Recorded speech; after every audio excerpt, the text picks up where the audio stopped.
I pray for better days. Working hard cause I want extra pay. Talk to them seeds, but you must demonstrate. Cause it's your ways that they gon' imitate. Non-violent. Sometimes I wish I would've went to college. Frown proudly. Cause where I'm from, they hate you when you smiling. Your faith should be your gun. You can't leave home without it. The children being grown, cause all the parents acting childish. You show them your reality, I bet they doubt it. You tell them all about your dreams, that's when they out it. Your own blood, ain't no family no more. They do you badly for show. You try to patch up your soul, Lord knows you on a mission to show him you so submissive. The prayer said in silence, you know the devil can hear him, pay attention. Know the war's within, how much time do you spend? Try to balance your zen, then again, losses is lessons. You tell me you trying to win, we know about saving money. You tell me you trying to spend that blood on it. Sweat, tears, you put that love on it. Your best years was just a dumb moment. You tired of going hungry, can't deal with fake making your life lonely. Your lack of faith that left your soul boning. But you gon' work and you gon' strive, do what it takes to survive. What is truth, what is a lie? You know that war's inside. Some get draped into the fake, they don't know what to decide. Wrong choice, meet your demise, keep that between you and I. You realize, some people you gon' let go, you visualize. The things you need to feed your soul is on the rise. They not gon' wanna let you go, but it's alright. It's cool to bury what's gon' grow. Went from wrong to the right and to the dark to the light. It was a hell of a fight. You give it all your might. Gotta hold on tight and you stay strong and precise. You fight the war that's inside, cause it might change your life. From wrong to the right and to the dark from the light. It was a hell of a fight. You give it all your might. You just hold on tight and you stay strong and precise. You fight the war that's inside, cause it might change your life. I ain't the person that I used to be. So what I do today ain't things that you used to see. Stay the same, no, things change usually.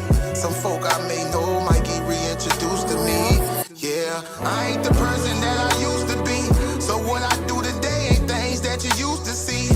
Stay the same, no, things change usually. Some folk I may know might get reintroduced to me.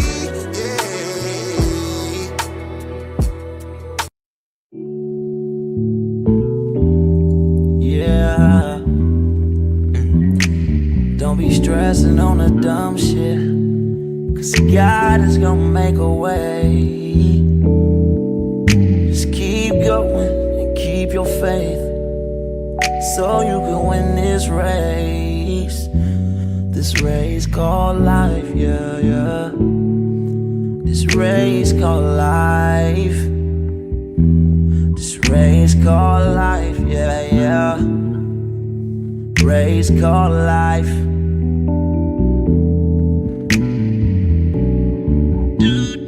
Yeah, yeah, yeah, yeah, yeah, yeah. I'm grinding cause I know that I'm gon' get it. I just gotta have vision, keep faith and be humble. Have some patience with it. I've been A1 since day one, been always on my job. I never been a fake, never had to steal and rob. Cause I do good business, I'm too good with it. And even though I'm on this road, I'm still daddy to my children. You know I do good with them, and don't like being missing. But I hate when my bills are thicker and my pockets get thinner. But I can't stress up on the dumb shit, cause God is gonna make a way. I keep going and keep my faith in my pace, so I can win this race.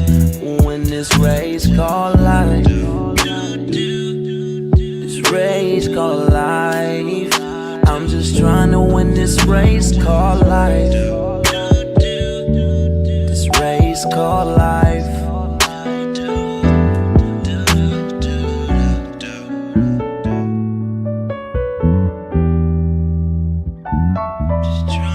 This race called life, yeah. Race called life. I'm just trying to win this race called life, yeah. Yeah, yeah. I keep on running in this race called life, yeah. Yeah, yeah. I won't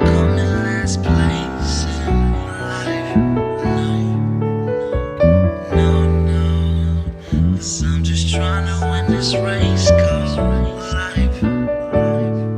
This race called life. Girl, I just gotta win this race called life. This race called life. Just gotta win this race called life.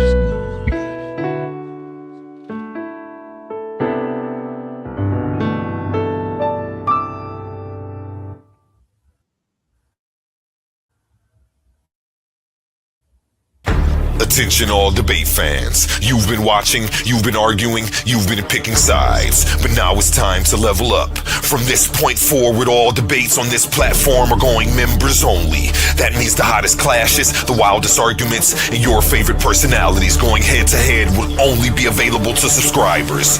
You want real scholarship, you want the smoke, you want the unfiltered action, then don't get left outside looking in. Sign up today for as low as $3.99 and get full access to every debate, every moment, every knockout argument. This is Titans Debate League, where legends are made and debates get real. Join now or miss out.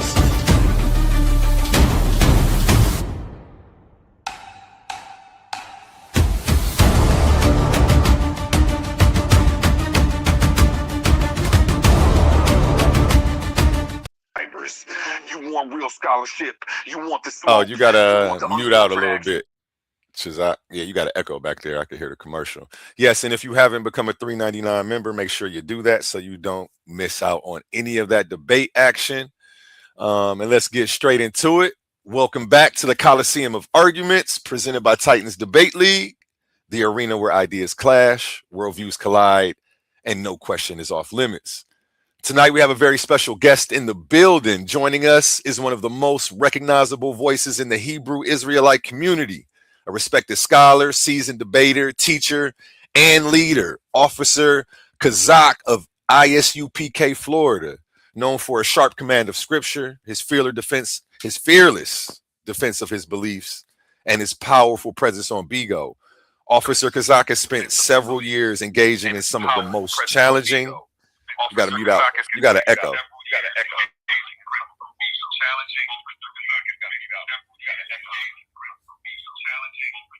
Yeah, it sounds like you got your tablet right next to you. Oh, you on two devices. That's what it is. Okay, there we go. Yeah, drop the other one where I'm not cammed up if you could. It only allows me to kick it from the studio, Yeah, just but it's oh, gonna, okay. yeah. So I'm gonna just keep it right there muted out for you. I got you. All right, no sweat. My bad. Okay. No worries, no worries. Appreciate you for figuring that out. Okay, yeah. Officer Kazak has spent years engaging in some of the most challenging religious and ideological discussions across multiple platforms. As a dedicated student of Captain Cesariak and a representative of the ISUPK, he has become a prominent voice for thousands who follow his teachings and content. But tonight is not a debate. It's an opportunity to go beyond the clips, beyond the controversies, and beyond the rumors.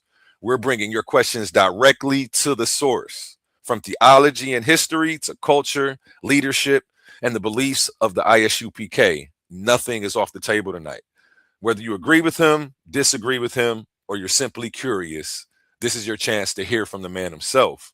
So grab your notebooks, hit that share button, invite a friend into the chat, and prepare for another unforgettable edition of the Coliseum of Arguments. Ladies and gentlemen, the legendary Officer Kazak of ISUPK Florida is in the building. How you feeling today, Kazak? Hey man, I'm good. We say Tawab in Hebrew. I'm good, man. Everything is wonderful, man. That sound Wow. like I thought I was on Club Shay Shay or something like that. I didn't know who that. I'm like, who the hell is that? He introducing that. You funny, brother. You funny. You want to go ahead and introduce yourself for yourself and get your shout outs before we get started? Yeah, yeah. I am priest and officer Kazak Damar, the Israelite School of Universal Practical Knowledge, under commanding General Yohana, um, camp leader over Florida, particularly North Florida and Duval County, Jacksonville, Florida. Um, been in the troop for a little minute, you know. seemed like a short time compared to some of the brothers that I learned up under. Just want to give a shout out to everybody that's in the truth. Um, say shalom, Yahweh Ba'Shem Yahweh Shah Barak Atah to all the brothers, Yahweh Shamar Alathan Ba'Shem Yahweh Shah to all the sisters. That's just a little greeting that we do. Just saying, Most High Christ bless you or watch over you to the sisters. So, other than that, I ain't really got too much. I'm ready to get into this interview. Um, Thank you for having me.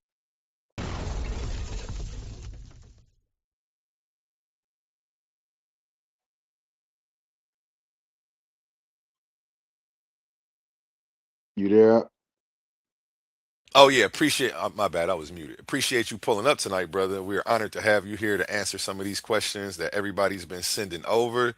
The word was out that you were coming, and I told people we weren't going to open the panel directly up. Shoot me your questions first, and if you hear something you don't like, that link will be in the chat.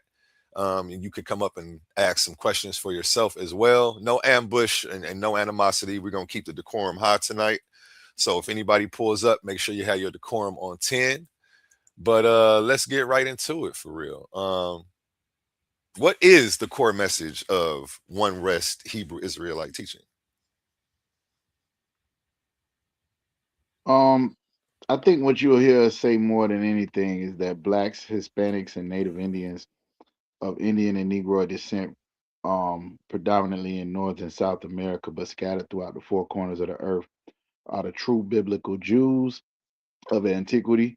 They are the sons of Abraham, Isaac, and Jacob. Um, and that we need to come back to the law, statutes, and commandments that was established in the Bible in order to regain prominence and follow after the example of our King Yahweh Shai, who the world ignorantly calls Jesus Christ. And that will be the ticket to our salvation and getting up out of these ghettos, barrios, and reservations, and coming back to being a nation of kings and priests, as the Lord intended for us to be. I think that's number one. And the other thing that is your oppressor is the devil that the Bible speaks of, and you will have to be able to identify who your true enemy is before you can realize who your real family and your real nation is. Um, I think that's it in a nutshell, maybe. Okay, I like that answer. And can you say the name? You said Yahweh Shai. Can you say that again for me? Oh yeah, Hawashai. Yeah, that's the name of Jesus Christ in ancient Hebrew. Jesus is like an English Latin version of Yahweh, but it's the same name as Joshua Mhm. um in the scriptures, and it's pronounced Yahweh. Yahweh Shai. Got you. Got you. How does One West differ from other Hebrew Israelite camps? Oh, that's a good question. Um, because I don't know if you noticed, but we do have a saying that says um that ISUPK is not affiliated with any other Hebrew Israelite groups, and if it is not the Mm. ISUPK and the commanding general Yohana, it is not of the Lord. Have you ever heard that before, Abe? No, I've never heard that. And shout out General Yohana if you're watching. No, that's the Yeah, first time I've so heard that, brother. I know I made sure to say it because you said that you might have some people that might not have. They heard it before, and it's a reason why.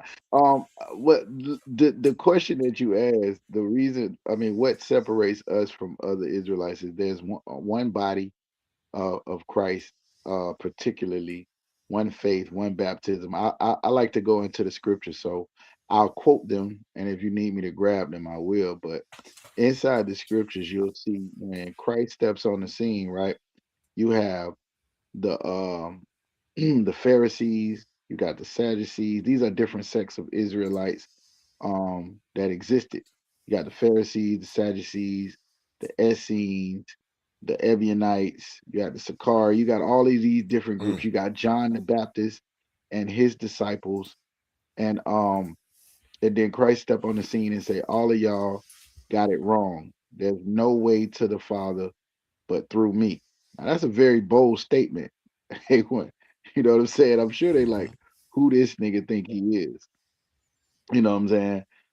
But what he was basically saying is, in order for us to be a nation, you can't have 10 leaders. You can't have 10 different doctrines. They have unity camps where camps come together, and one of them believe Ruth is a Moabite, one believe Ruth is an Israelite. One believe Yahweh Shah is God. One believes that he's not. One Mm. believe the law is done away with. One believe it's not. And then they saying we gonna come together in unity. What separates us is that we understand that in Amos chapter 3, the Lord said, how can two walk together unless they be agreed? So we got to be on the same page. And that's going to take some people dropping their pride. Every man that comes in the ISUPK has to come in here and drop his pride. There was no person that was given or gave themselves a rank or a Hebrew name. So you'll see brothers who they're generals and they're captains and they're this and they're that or bishops or whatever they are, and they gave themselves that rank. Commanding General Yana came into the school as a trooper, as a young man, just like everybody else. He put his on his all black. He went in and he listened and followed instructions and did what he was told until he was allowed to teach. And the thing about the ISUPK is that's what it is. You don't see the disciples of Christ just going out and they go buy a precept packet and a shirt with fringes on the bottom and then go out and start teaching. You have to learn. You have to be taught. And one of the main things we go one A of the main preset things, packet, you funny, bro. and I'm just saying, one of the things you have to learn coming into the ISUPK is how to shut your mouth and learn first. You got to be taught how to lead, and no brother that's in no position of authority here has been given any rank. He earned everything he got. So that's one of the things. The other thing is, we are designed in a way where everything has to be done in decency and order. You know what I'm saying? It's not about feelings at all. Hence why some people will watch us. I hear brothers all the time on Cross the Line radio, Captain Tazaria, Captain Katazar, say, I've been watching y'all videos for years. And they like, why you ain't come in? I know why they ain't come in. It's a pride thing. Every brother that comes in here, the Lord resisteth the proud. Amen. So every brother that comes in here has to humble himself. And what Christ said is, he who humbles himself shall be exalted, and he who exalts himself shall be humble. So that's a key point in being in the school, is that you got to make sure that you come in ready to serve, ready to work, ready to do this, and this is the body of Christ.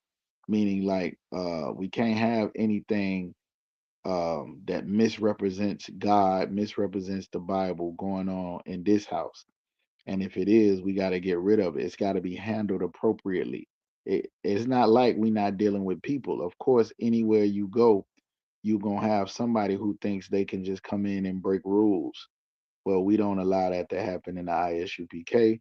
And if it's found out, it'll be dealt with, and we clean the house and make sure it is clean. That's one thing we talk about the Christian church in. They say they follow Christ, they say they follow God, and then when you match it up against what's in the Bible, it don't always line up. Well, what we try to do is make sure that everything we doing lines up with the Bible, and it's according to the way Christ taught it and the way Paul taught it and the way Moses taught it, and and so on and so forth. So I would say that's it, is that we preach and speak about brotherhood more than all the rest of them. And the other thing is, there's a term, Khan Adawan Khan, right? I know a lot of people might have heard that word. Have you ever heard the word Adonai? Adonai. You No, heard I've of that heard word? Khan. I haven't heard the latter. Ad, Ad, Adawan is a Hebrew word, and it has a whole bunch of meanings. It can mean, sir, which is or Lord, or it can be a husband, it could be an overseer, it could be it's a whole bunch of definitions that go with it. But it's a person that's in authority, right? So, it could be a boss, whatever the case may be. So like with my ribs, they might call me Ottawa, but then I might have a brother that who reports to me might do the same. And then I might call a brother that's over me Ottawa, or but it's just a word that means sir. So that phrase Khan Ottawa Khan means yes, sir, yes. And I heard a few Israelites outside of the UPK say it, but I think that's a major thing that separates us from other Israelites is our ability to follow orders and stay in order. There's a lot of times we as Israelites would like to react a certain way. Give you an example. Um, a lot everybody's talking about what's the brother name that got 35 years, Carmelo Anthony, right? I'm sure there's some black people sitting around wondering if they should go and try to fight the white man and do all of this other stuff. Well, we don't move without getting orders in the ISUPK, and that's what makes us different from a lot of other Israelite groups. Hey, say that. Drop a bomb for that one, man. Y'all definitely got y'all stuff in order. I definitely respect it. I'm trying to get like y'all. Coming soon. Coming soon. Next question. What makes someone an Israelite according to your doctrine? um, Number one, you would have to be from the lineage of Abraham, Isaac, and Jacob. Abraham had multiple sons, but Isaac was the one that was chosen. Um, Isaac had more than one son, but Jacob was the one that was chosen. So all through, you see God creating, and then He chooses.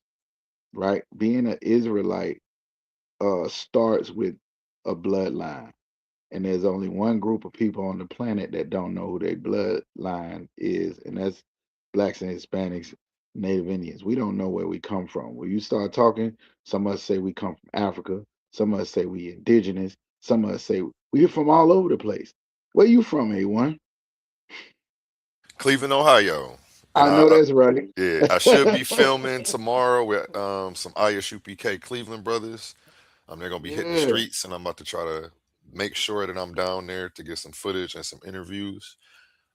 So be on the lookout for that as well, everyone. And shout out Kazak for putting me to linking me up with them. Appreciate you, brother. right.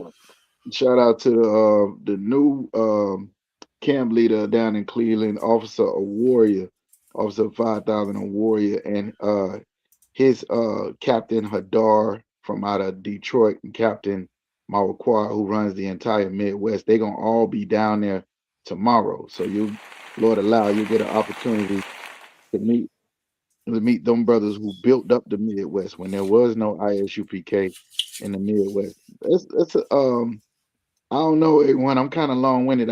I wanted to say something about what you just said. Please, I Um, want you to be long winded. This is your show, brother. You can't be long all winded on your show. This is your show. Go right. ahead. So one thing I wanted you to know about the Midwest, particularly, is that this goes back to the question. So I'm not just rambling. Um, as far as Israelites or Black people who know who they are, as far as their identity in America, you have the beginning.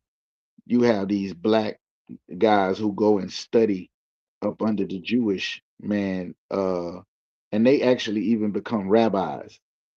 But as they're studying the scriptures, they realize, dang, these people was in Africa. These people was in Egypt, in the sun, building pyramids and working. White people can't really stay in the sun that long, man. The sun don't like them. You know what I'm saying? Like, how is this? Dang, one of these miracles of Moses is that he stuck his hand in his bosom. He pulled it out, and the miracle was his hand was white. Mm. Then he stuck it back in there, and then it changed to the color of the rest of his flesh. So, like, what color was the rest of his flesh? You know what I'm saying? Then you start seeing things in the scriptures about, Christ having dark skin as if it burnt in the furnace. And they saying to themselves, well, man, he was pretty dark skinned brother. He didn't have no woolly hair like this picture. You know the picture everybody got like, white Jesus. I don't know you from up north, but down south they had a picture. The people grandmas had pictures of white Jesus on their wall. You know Yeah, what I'm I've saying? I've Like, seen them. and that we didn't know that was okay. All right. Well, do you know who that picture is? Caesar Begoria. Yeah, it depends on where you if you watch the show the Borgias on it used to come on HBO, I think it was. They pronounced it Caesare. They Caesare, Mm. but we do say Caesar Borgia. So we didn't know. So they finding out, they looking at the picture and looking in the scripture, say that don't match. Well, they in Egypt. All of these things. Wait a minute. These people we learning from, these Jewish people, these white men with the pepperoni hats on, right? They not the people. This really, this really our story. You know what I'm saying? And so these rabbis leave, they leave from up under these synagogues, up under these white Jewish people, and they start to teach that black people are the real Jews. So once this happens, some brothers that they teach come in, you got seven heads in Harlem in 1969. They start the ISUPK, right? Which is a school where they just teaching black people the Bible. It's a spinoff. Now, the reason why I brought this up is because we was talking about Cleveland. Mhm. There are two sects. One of the sects went to the Midwest. You'll have those sects never pick back up the New Testament. So you'll get a lot of Old Testament only Israelites out in Chicago, Detroit, and all of those places like that. If I'm not mistaken, I'm not sure. You could correct me if I'm wrong. If you know, I don't know. But I think Ben Amin and them, they don't deal with the New Testament. But the brothers in Harlem and the New York sect, if you will, they picked up the New Testament and said that they got it wrong when it came to what the New Testament was teaching and what was going on there. So these sects you had in the Midwest, and then you had the New York sects. I'm from the one that started in One West Harlem, New York, 125th Street in 1969, and we believe in the whole Bible. Now, I'm saying all that to say this. You said, what does it mean to be an Israelite? It starts with your bloodline, right? You coming and stemming from Abraham, Isaac, and Jacob. But when you go through the scriptures, there were certain things you could do to get cut off from the family, meaning like we don't deal with you no more. Now Mm. every black family got them kind of rules. Certain things you do, you can't come to Facts. the you can't you can't come back around. You know what I'm saying? You ain't my people no more. You ain't, and God did us the same exact way. So there's scriptures that say like if you eat food with blood in it, you no longer uh you're no longer the Lord's people. Mm. Um you don't keep a Passover, you don't keep a Sabbath, you don't do this. So going through under the Greek captivity, which is found in the book of Maccabees. What you ever heard Alexander the Great? Yes. Okay, Alexander the Great was a white man who one of his quotes that I like to quote for people is there are many worlds I have not conquered even one. So this white man comes out the cave ready to go and take over everything. There was an Alexandria all over everywhere because of him. Now they took over Jerusalem as well. And when he died, he left it to Antiochus Epiphanes, and they made a rule where we had to be uh, one group of people, one land. You could not serve another god. You couldn't do anything. So as far as the Israelites, they couldn't keep the Sabbath, which in the law, if you didn't keep the Sabbath, guess what? You wasn't an Israelite no more. You couldn't keep any feast days, the Passover, the Feast of Unleavened Bread. If you don't keep these things, you're not an Israelite. You couldn't get circumcised, which was a covenant that they made with their God. All of these things that they told, oh, you couldn't even profess yourself to be a Jew. You had to be a Greek. Mm. All right. So this This is all found in the book of Maccabees inside the Bible, and it's all historical. You can go and check it out and see if I'm telling the truth outside of the Bible. But why I'm bringing it up now is as we go through this, the Israelites start to lose their identity. They're no longer Israelites anymore. So when you asking what does it have to be an Israelite, first of all, you got to have the bloodline. Second of all, you got to keep the law, statutes, and commandments that's found in the Bible, or you cut off, you excommunicated. You can't be a part of this family no more. Well, guess what? In First Kings chapter 17, um, both the northern and southern kingdom are excommunicated. Lord, like I'm not dealing with these niggas no more. Mm, They hard headed. They don't do nothing I say. I try to bless. I moved 7 nations greater than them out the land, gave them the land. You know what I'm saying? Gave them promises, told them what they was gonna be, set them up to be on top of all the nations on the earth, and all they wanted to do was go be like the other nations. mm. All of this is in the Bible. If you don't believe me, just ask me for the scriptures. I'll give it to you. But I'm not rambling right now. Definitely not. Just in Yeah. case. If anybody wants some scriptures pulled, don't be scared to hit that link and come up and ask your questions respectfully. I Mhm. am putting my foot down about the decorum, so just make sure you come up here with respect if you're going to engage with Officer Kazak today. We're not here to waste this time. Next question. Get to the next Hey, one. Go ahead. Yeah, keep keep going. can I finish on that one? Yeah, Let me yeah, yeah. My let me bad. see if My I can apologies. land my plane. No, no, no. I was very interested. But the reason why I was bringing all that up is once the northern and southern kingdom get kicked out the land, right? They no longer keeping the law. They don't. The only thing that separate an Israelite from any other nation of people is the covenant, the laws. He never gave his laws to nobody else. So when you see people talking about you got to keep the Sabbath or the Passover or don't eat pork, that was all given to one group of people. The Bible is only for one group of people. It's not for everybody. But once we get kicked out, the northern and southern kingdom in Second Kings, then now we just like everybody else. So what Christ's mission was is to come back and restore the kingdom or the nation of Israel. So, in order to be an Israelite, now you have to come back into the family, which requires repentance. I went 30 something years in my life, ain't never kept no Sabbath, no nothing by no Passover. I did all manner of evil in my community. You get what I'm saying? Sold Mhm. poison to my own people, everything. How the hell I'm a child of God? Mm, You know what I'm saying? And our people didn't know anything about the children of Israel. As us learning the Bible, we learned the Bible in the church, and the church has never taught us the reality of what's in that Bible. That the children of Israel were special to God, and they believe that that white man who just got over there in 1944 is the same people that was Moses and Abraham and all these other people. So bringing this out, the being back, you got to follow Christ back into the family.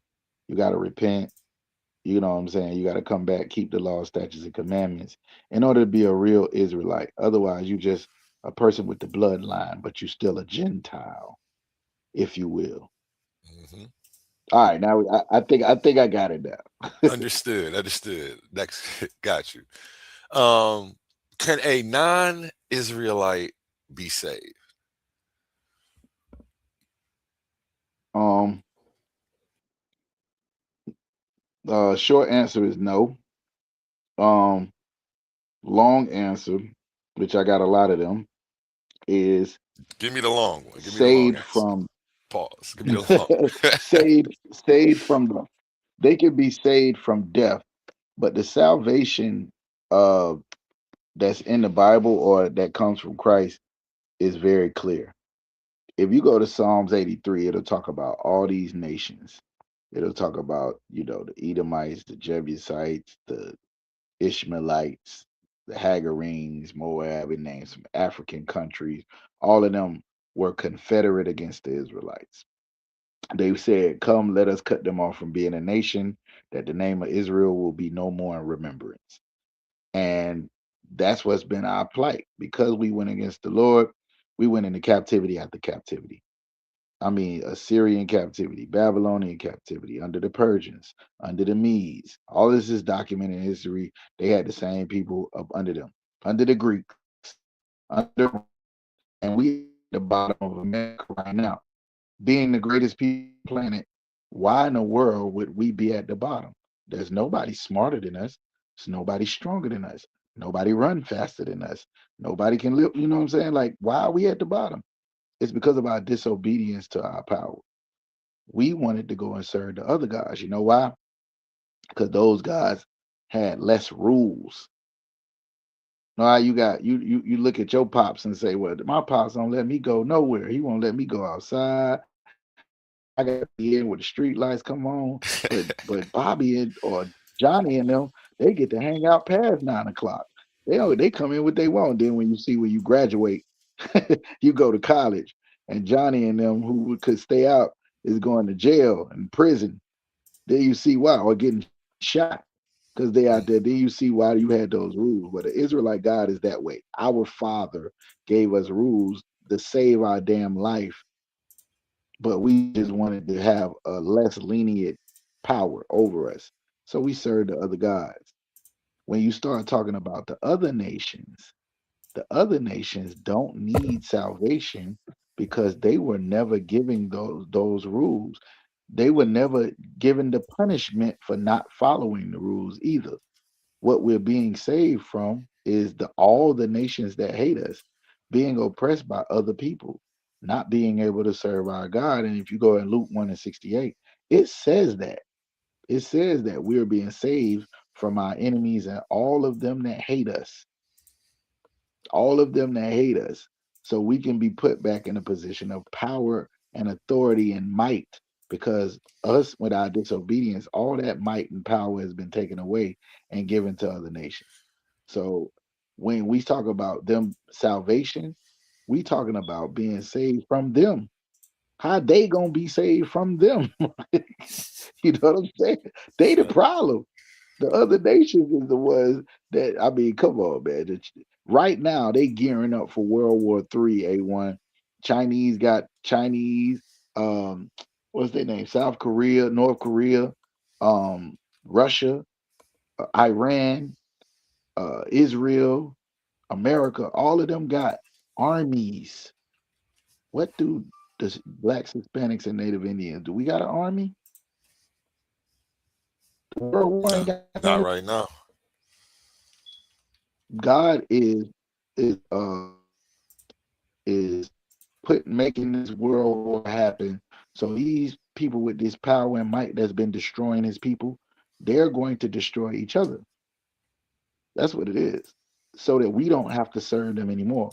But we got to be in a position of rulership. Now, the first thing we got to do is get along.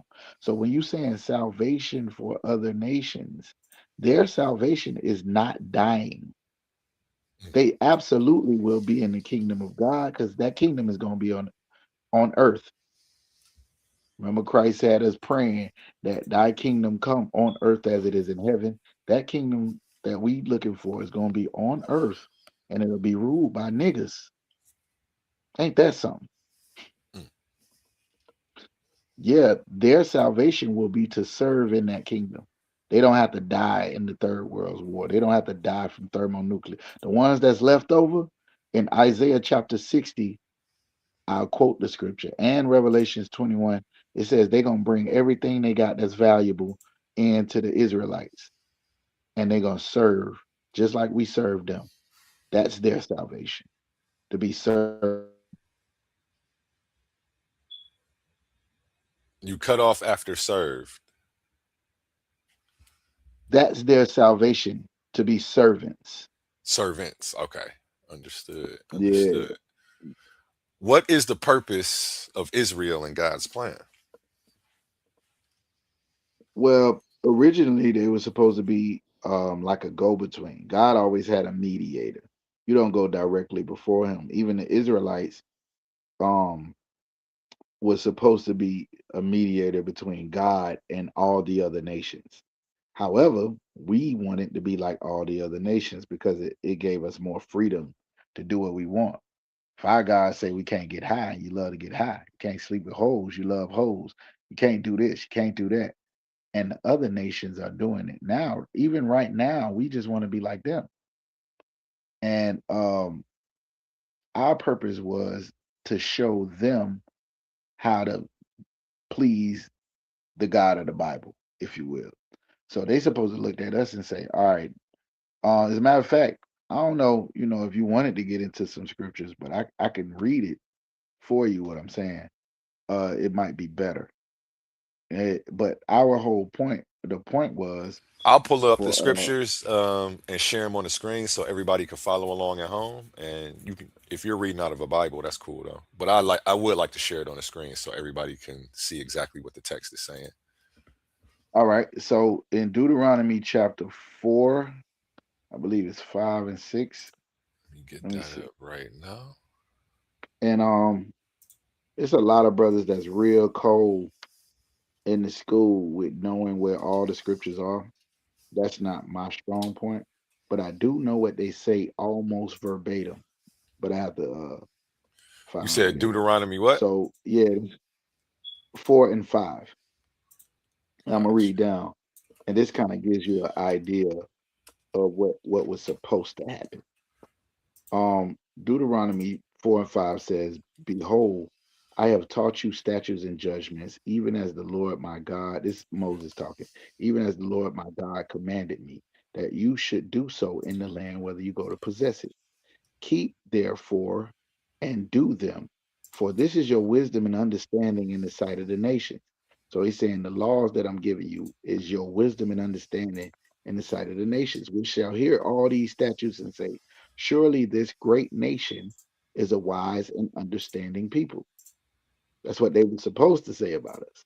For what nation is there so great that have a God so nigh unto them as the Lord our God? I'm in verse 7. What nation is there so great which have a God so nigh unto them as the Lord our God is in all things that we call upon him for? And what nation is there so great that have statutes and judgments so righteous as all this law which I set before you? Now, this is what they were supposed to be saying. We were supposed to be the example of what it looked like to serve the Most High, and the other nations were supposed to be like, well, what God is this, and what kind of people is this? But that's not what happened. So when you ask that question, what role does Israel have? If you go to Revelations 5, we get redeemed back to being a nation of kings and priests because we dropped the ball. You know what I'm saying? We were supposed to be great and wonderful, and we just wanted to be basic and normal. You ever met a broad like that, A1? You see the potential in her, like she can be great and wonderful, and she just want to be like every other bitch. Oh, see, you can't curse. You can't curse on here, right? You good? What like my Omar, like my homie Omar out there, Shalom Omar. Like he say, it's spooky hours right now. You good, brother? It's the late night hours. I watch my mouth though, but she just want to be like every other woman out there. She don't want to be great and wonderful and precious and valuable. Well, that's Israel. And if you go into Ezekiel 16, the Lord talks about Israel like she's a, I don't think whore is a cuss word, but he definitely says he took her out the dirt, cleaned her up, dressed her up, put her on a nice dress, gave her some earrings and some nose rings and some bangles, and and she slept with every man that passed by. That's how he I'm break that definitely down. familiar with that scripture. Yep, I'm familiar. So that's us. We were supposed to be, the Lord wanted us to be great and wonderful and powerful and all of this, and we just wanted to be regular. So that's Israel for you. So it ain't no Promiscuous. flex. Promiscuous is the Yeah, word. yeah. It ain't no flex to be Israel until we get redeemed and we come back and we walk in our royalty. You get what I'm saying? It's like that nigga in high school that's got potential, and you see him. after high school, and he on the block with everybody else. Like, bro, weren't you supposed to go to college? Were you like Division 1? What you, He you was brother? It didn't pan out. The potential didn't pan out. So like, we just end damn, up being homie. In everybody. high school, you was the Yeah, man, yeah. homie. What happened to you? What happened to you, bro? That's it. That's Israel for you. Funny. So All right. Where was I at? Well, you already answered this, but I'm gonna still ask again because it's a setup for the next one. Well, I actually didn't ask it in this context. Why? I did. I didn't ask it, but you explained it. Why do you believe Black Americans are Israelites? oh, okay, yeah. So in the Bible, you have some key things that would happen to the children of Israel. One is they would be scattered among all nations throughout the four corners of the earth. That happened. All right. Another is they would lose their inheritance. So if you ask an African, you're like, where you from? He like, yo, I'm from Zimbabwe. I'm from Nigeria. I'm from this place, that place. You ask black people, where your ancestors from? They'll say Africa, or I'm an African American or something like that, right? There's no place called Africa America on any map that ever existed. So when you start talking about Africa, okay, it's 52 countries. Inside these countries, you might have, I don't know, I'll lowball it, 3, 4 different tribes or nations of people, tribes inside these nations. Who are we? Who is the niggas in America? Where do we come from originally? I mean, do we want to claim an African nation? I heard we was Igbo, and then I found out the Igbo sold us to the white man. I heard we was, another type of Nigerian. You got like 6 or 7 famous slave ports in Africa, and every one of them, when you go down there, they'll tell you that the slave catchers was celebrated, not the slaves. So, and they was different people. They spoke different languages. They believed different things. So anytime when it come to us trying to trace it back, some brothers use DNA. All right, you're gonna get the same answer.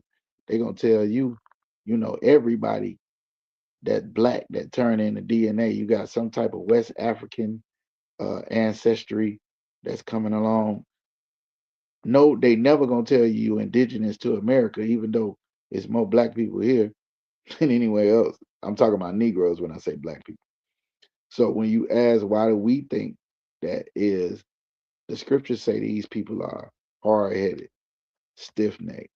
These people want to be like the other nations. These people don't want to follow no rules. These people don't want to do what they supposed to do. Also, um, um, the curses that will befall them for not following is the ones that came upon us. There shall be no might in your hand. You'll build a house, somebody else gonna live in it. You'll have wives and other people gonna sleep with her. You'll plant gardens and vineyards and other people gonna eat and drink from it. You know what I'm saying? And it's all because of your disobedience. Now the crazy part about it, and that we don't want to, that I don't like to do, but I have to do, is break down why we Israel according to the curses. But you can't get around the fact that in the Bible, the children of Israel ain't followed what the Lord said to do. So we them people. We don't follow what the Lord said to do. We envy our oppressor. We hate our brothers. We don't have our families together, our children. We losing them. They trying to be like the other nations. All the things that plague us are the things that was prophesied about the children of Israel that would come to pass if we didn't follow the Most High. That's number one. The other thing is what I was saying about us not knowing exactly where we come from. Everybody else got a land that they can go to. Send the African, go back to Africa. They was telling us that, right? But then you got black people that's like, yo, I was already here. We indigenous. There's an argument about where black people in America come from. There's no argument when you ask a white man, where my people, I'm Irish, I'm German, I'm this. They know where they come from. We the only people on the planet that don't know. You know what I'm saying? And then the only way to our salvation is through the laws, statutes, and commandments that come from the Bible, which that can't apply to nobody else. Everybody else, they can do other things and still be successful. We got one or two niggas in our communities. The first thing we do when we get money is never go back to our community. So it's just some of the traits and the characteristics that it said will befall Israel. We go by that. That's a good start. Then you got some Israelite brothers that's into the DNA thing and all of that kind of stuff. That's not necessarily what I'm into. I'm a man of faith, and I don't think nothing wrong with believing and learning information that kind of match up to come to a conclusion about something that may be a little bit off.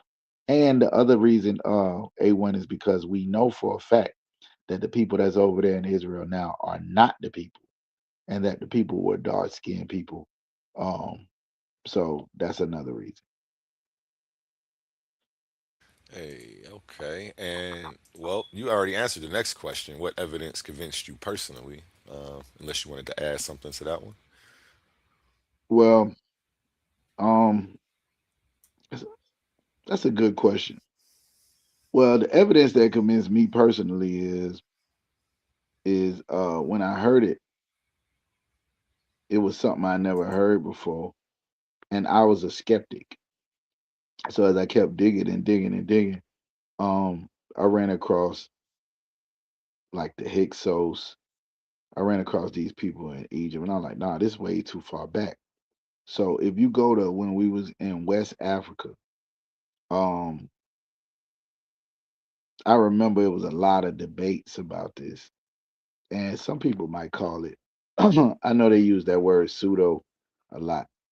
But it's this dude, Equianos, who wrote a book about this. I had another book called Hebrewisms in West Africa, and it was if you I don't necessarily believe everything that's in these books. I'm telling you, but at the beginning of me coming into the truth, these was books that I read that kind of helped me wrap my mind around it because I was a Christian before, and I believe we was Gentiles saved by grace. That's what my grandma them taught. That's what I believe. So now you telling me we the Jews. I gotta find something that says that. So those two books, particular, the Hebrewisms of West Africa, and I can't think of the name of the book. Let me look it up because I don't got it no more. It was a brother named I know his name was Equianos, um, but I can't think of the name of the book. But I had that book, and those was the only two things that I had at the time. And then just going by Deuteronomy chapter 28, like I just said, and some of the prophecies that it said where we would be scattered, and looking at us as a people and saying there's nowhere where we all gathered together. Even in Cleveland, black people are separated. It's Facts. north side, south side, east side, west side, this neighborhood, that neighborhood, blood crip, whatever. We ain't never unified on no angle and nowhere. So sound like the children of Israel to me. Big facts, big facts. We got a new gang taking over, and even they divided amongst their ranks. The Heartless Felons. They done took over like all of Ohio. But yeah, the next one is being a Hebrew Israelite a religion or an identity? Um, I would say it's a culture. Uh, Religion is what gets you to God. Meaning, like, in order for me to try to get closer to God, I had to stop smoking. I can't sell no dope. I gotta not eat certain foods. I can't go to the strip club. Blah blah blah blah blah. Right. Whatever the rules are, you start to follow the rules. So religion is like that. You do the same thing over and over and over again. Eventually, all those things that you think you can't never live without become like things that you no longer even crave anymore. Like I don't have the desire to do some of the things that I used to do because I haven't done them in so long. It's no longer a habit. It's not even something that I pick up. That's where the religion start. It starts you off. That starts you off. But it's really about a culture that we develop where we are trying to reestablish a nation of people under um every nation has to have some type of uh not constitution, but laws that govern them. So I will not sleep with my brother's wife. I won't steal from him. I won't kill. I won't bear false witness on him, etc., etc. These are the laws, statutes, and commandments that govern it. Some people might call that a religion simply because it's certain things that we do on the regular. We keep the Passover. We keep the Sabbath. It can be looked at as a religion. We don't see it that way. We see it as our culture, and this is something that we have to do because it was a order given to us by our God. Um, I don't know. Maybe from the outside looking in, it might look like religion, but the one key thing that makes it not a religion is that these are a group of people that no matter if they follow it or not. So we look at a lot of people that might be into um, African um, religions or culture or whatever the case may be and say, well, these just lost Israelites. I talk to Israelites on Bigo every day that worship a rock. They Muslims. So we just say they lost Israelites. His brothers, you know what I'm saying, who are in other Israelite groups that we look at like they're Christians, but we say they just off Israelites. So they still our brothers, they still our family, but they off. So I don't know how to answer that because I know how people on the outside may look at, like, some people don't believe in nothing, right? And for the people who don't believe in nothing, you just believing in something is religious to them.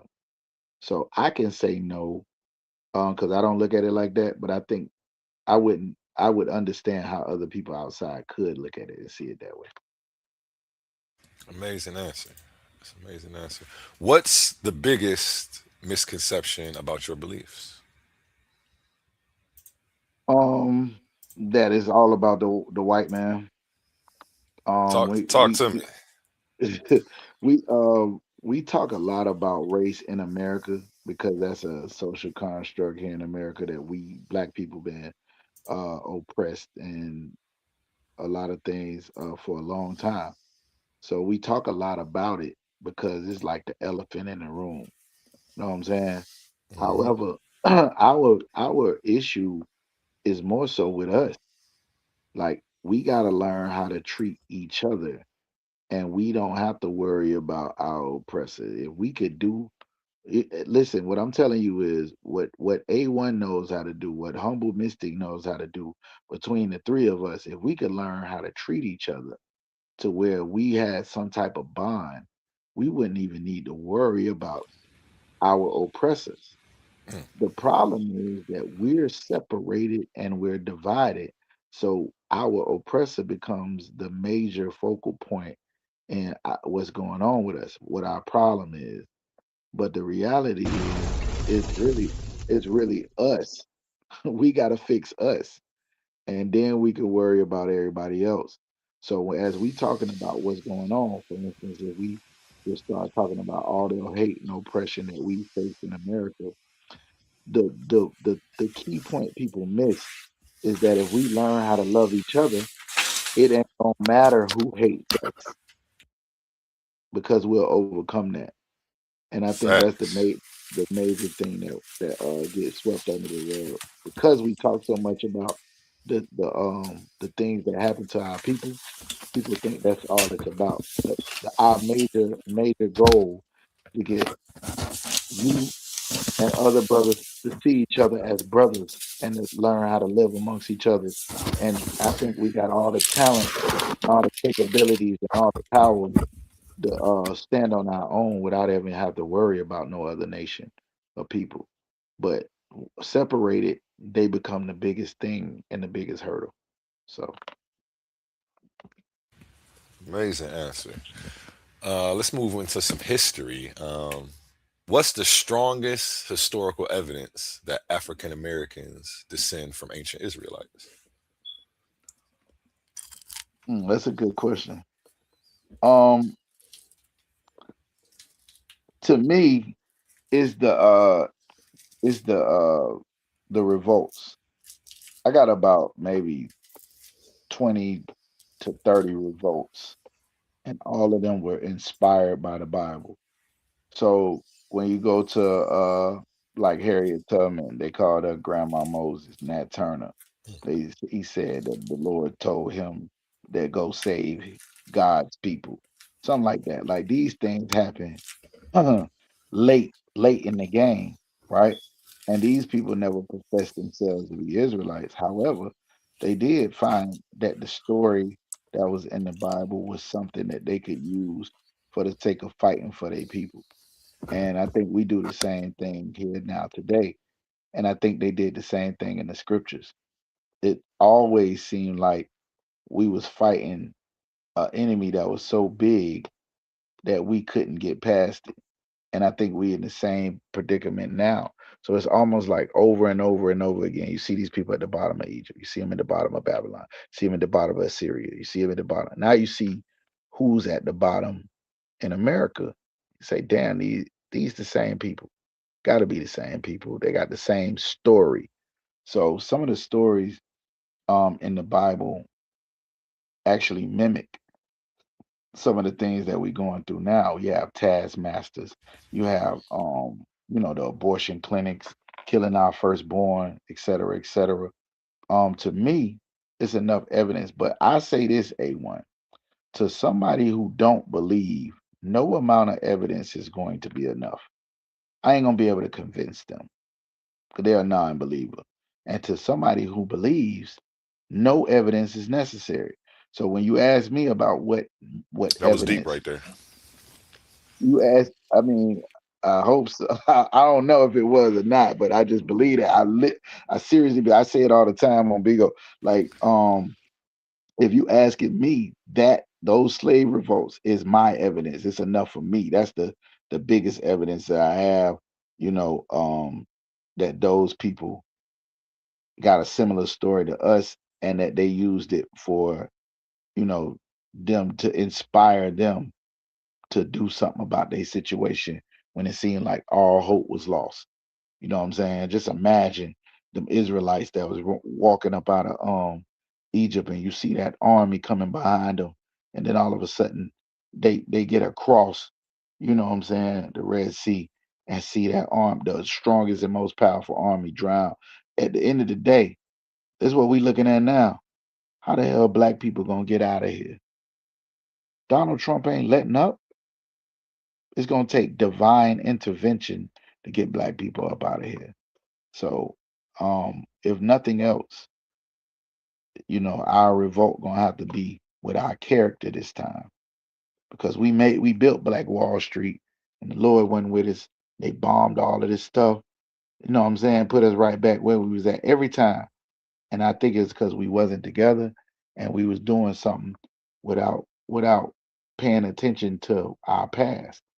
Every time we build something, somebody come in. 70 AD, the first temple, the second temple, all of it had to go. This time though, we gonna have to love each other enough to fight for each other. We was all separated. So when you ask that question about the evidence that I have, that would be mine. Somebody else's might be somebody else's. But I think this the revolts that I have, and I got a bunch of them for blacks and Hispanics using those Bibles for revolts. I think we was tapping into the spirit of our ancestors. If I could, humble. Shout out Humble Mystic. He came up here to show some support and stand in solidarity. Appreciate you, Humble. Blessings. Most definitely, most definitely. Y'all already know what's up. Wait, shalom. Why do most scholars disagree with One West teachings? I think because Christianity has 2 point whatever billion people on the planet, Mm, and it is the predominant uh religion, if you will, of the entire earth. And our whole agenda is to destroy that doctrine and to show how it don't line up with the scriptures. It don't line up with the Bible. So we basically taking on the biggest and most feared beast on the earth, right? With One West doctrine, they teaching you, oh well, Jesus is God. We saying, nah, he ain't. They teaching you Jesus um only had a mama and he ain't had no daddy. We teaching that's a lie. They teaching you the law is done away with. We saying that's a lie. They teach you, all nations. Jesus came for all nations, and the Bible is for all people. We saying that's a lot. So a lot of our talking points is anti-Christian rhetoric, and also everybody love the white man. They love the oppressor, and it's anti-oppressor rhetoric, and it's a bit extreme in some points. But we see it as no different than Christ going in the temple and flipping over the damn tables and you know what I'm saying, and saying, hey, y'all ain't gonna get to the most high unless y'all come through me. So I think that's why a lot of people is against quote unquote one West doctrine is because it completely built to obliterate all of the lies that you've been taught by your pastor, all the lies you've been taught by your great grandma and your aunties and all of them who just followed in with it. And when I opened this Bible and I was like, dang, it's right there. Dang, it's right there. All of the information you need in the Bible to destroy Christianity. And nobody else uses the Bible to destroy Christianity. We do. That's our job. I see we got a comment in the chat from Coach Menard. I'm gonna pose it as a question though because I don't know the answer to it, or I don't know if what his statement was correct. So, do you agree with the Christian teachings that Jesus walked on water and fed the people with fish, etc., um, just like the Christians, Yeah. or similar to the Christian doctrine? I mean, I believe what the text said. Now listen, you talking to a brother that knows that what I believe is crazy to other people. I believe 90 million angels is coming out the sky, niggas coming back to save uh, us and all of this. Walking on water, um, parting the Red Sea, donkeys, to all of this stuff. I believe in all of it. If it's in the text, I believe it. If it's something that's misconstrued about the text, I don't. And I have heard different, I don't know, I'm gonna call it Gnostic teachings about the scriptures. And I think that those could be true too. It's a lot of allegory and metaphors in the Bible, and that could be one of them. But if I don't know of that allegory or metaphor and I can't document it with other places in the Bible, for instance, the walking in water, I don't see that nowhere else to say that it means anything else different. It could, but I only teach what I've been taught. So, um, yeah, absolutely. I believe in all of that. Got you, If it's got in you. the text, not Christian doctrine, but if it's in the text, some things Christians say is actually in the Bible. Walking on water is actually in the Bible. But I have heard other Israelites break it down and say it means something else. Mm, But I believe it. I just take it literal. Whatever I can't prove somewhere else in the Bible that means something else, I just take it as literal and roll with it. got you, got you. Um, do you believe mainstream history is intentionally hiding the truth? Um, that's a good question. Yeah, I think so. Now that is can almost sound like a conspiracy theory if you ain't careful. Mm, However, if you find out that the people that's been hated and oppressed the most on this planet was really God's chosen people, what does that really mean? You know what I'm saying? Like the people that's over there ain't. That mean they would have to get a land back. They would have to give us back our Bible. They would have, Christ was an Israelite. That would make Jesus black. Paul was an Israelite. That would make Paul black. All of these people would be black people. And you got to remember the culture vultures would like to take the spotlight. When you see the Ten Commandments, Charleston Hester is playing it. When you see the Passion of the Christ, You got a white man playing Jesus. Everywhere you see, you got white people. So if you find out this is Black history, that's a big deal. That's a major deal. How many of them 2.1 billion Christians you think would still say they'll die and kill and serve Jesus if he was a nigga? Mm, mm. You right about that. That's a good one. I never asked myself that question. Yeah, I do think it's a somebody know what's going on and somebody's hiding the truth. And then you got these people in the Vatican, they worshiping a black Madonna. They got the little things with the baby and the black woman and all this other stuff. They got records that we ain't got. They got, you know what I'm saying? I mean, the Ark of the Covenant is somewhere. We don't know where none of this stuff is at. And it's you see it in writings, people talking about it, but the artifacts is somewhere where the hell the artifacts at. That's what the main argument be when we talk to people that's pro African history and all of that. They stuff is there.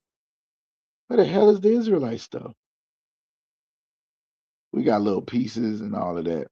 I think it's because they are much major, more of a major player than they leading on, and that's why the uh the white men that's in so-called Israel now, that's why they so important in the game, because they've taken on the spot of God's chosen people. Everybody, I don't care who you are, knows that in the Bible God chose a people. So if you could just act like them people don't exist no more, or like these the people instead of them the people, then it changes everything.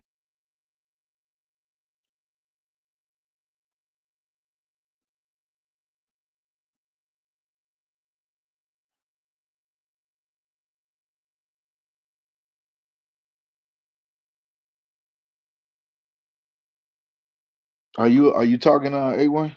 Oh yeah, I was talking. I said I think this question is from Humble. Can you explain the earliest historical reference to Israel and what is the name of the document? Um, I don't know off the top of my head. Um, I know of some documents, but I wouldn't know what's the oldest one.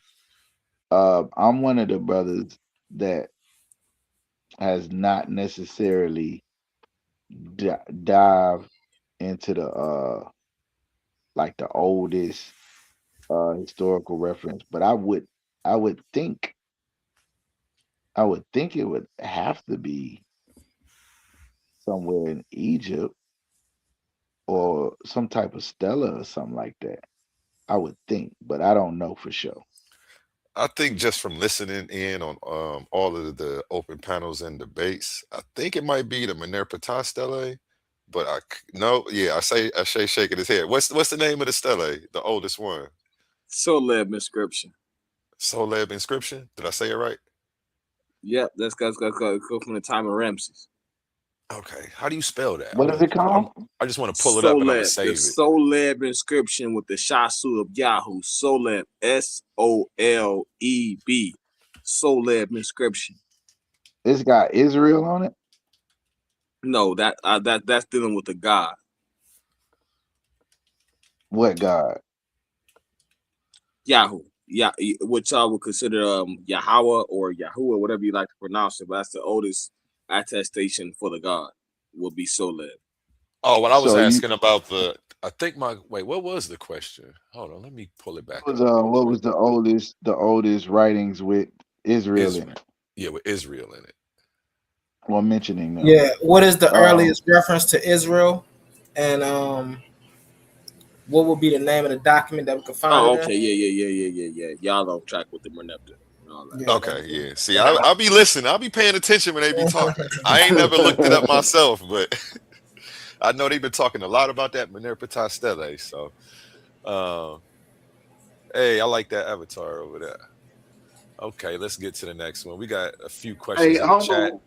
Was that the answer? That was the answer. You asked that question. Yeah, ask that question. Yeah, the Merneptah Stele, 1208 BCE. Yeah. Um. I've been Yeah, learning. I Every thought day I I be on wanted here, I to, be learning. I wanted I wanted to say that, but I don't like to be presumptuous. If I don't know for sure, I'm gonna be like, I don't know. That's the best way to do it. You don't want to get caught out there with that lazy jab. Yeah, I done seen many people walk themselves into a body bag, just trying to act like they know something they don't know. You good, Asha? You ain't got to raise your hand. You can chime in whenever you feel. Yeah, yeah. Question in regard to historical and archaeological record shows us that the god is a Midianite Edomite god, but within the text that you're dealing with, your text says that the Edomites and the Midianites were enemies of the god, but that contradicts the archaeological consensus. So, what's your stance on that? Um, I'm not. I don't know if Edomites had their own records, right? But the records of the scriptures talk about how this God said he gonna destroy the Edomites. He hate the Edomites. Didn't choose the Edomites.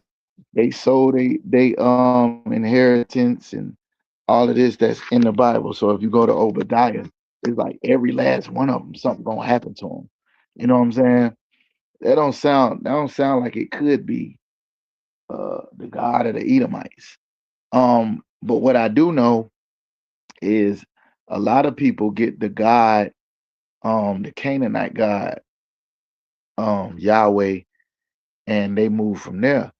So the Canaanites would predate the Edomites.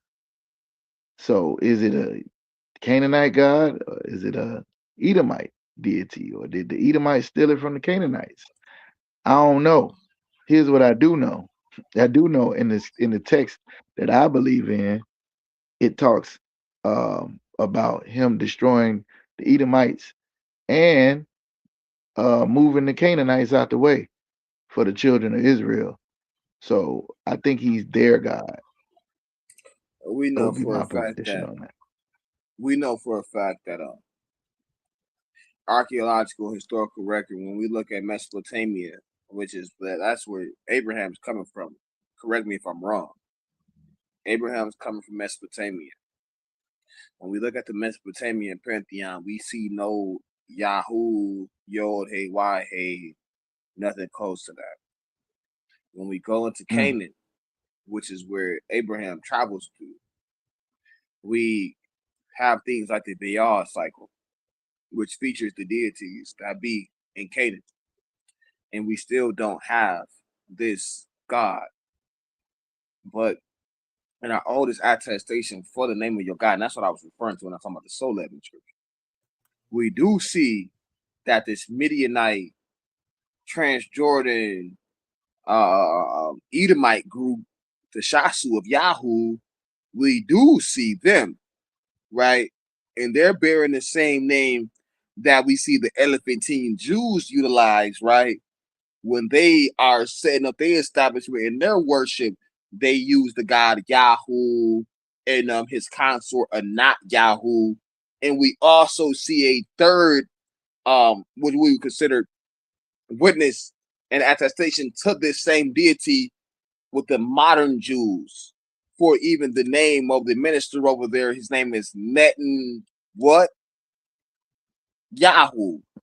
And that's the Yahoo. same name. Yep, Netanyahu. So that's the right. same name that we observe with the Shasu of Yahoo. The Elephantine Jews are deifying Yahoo, and we still see that in the name used by the Well, modern Jews over there in that area. They're still utilizing Yahoo. So to be So I fair, take the stance of the God of the Bible existed before the Bible, before there was an Israel. This particular deity existed.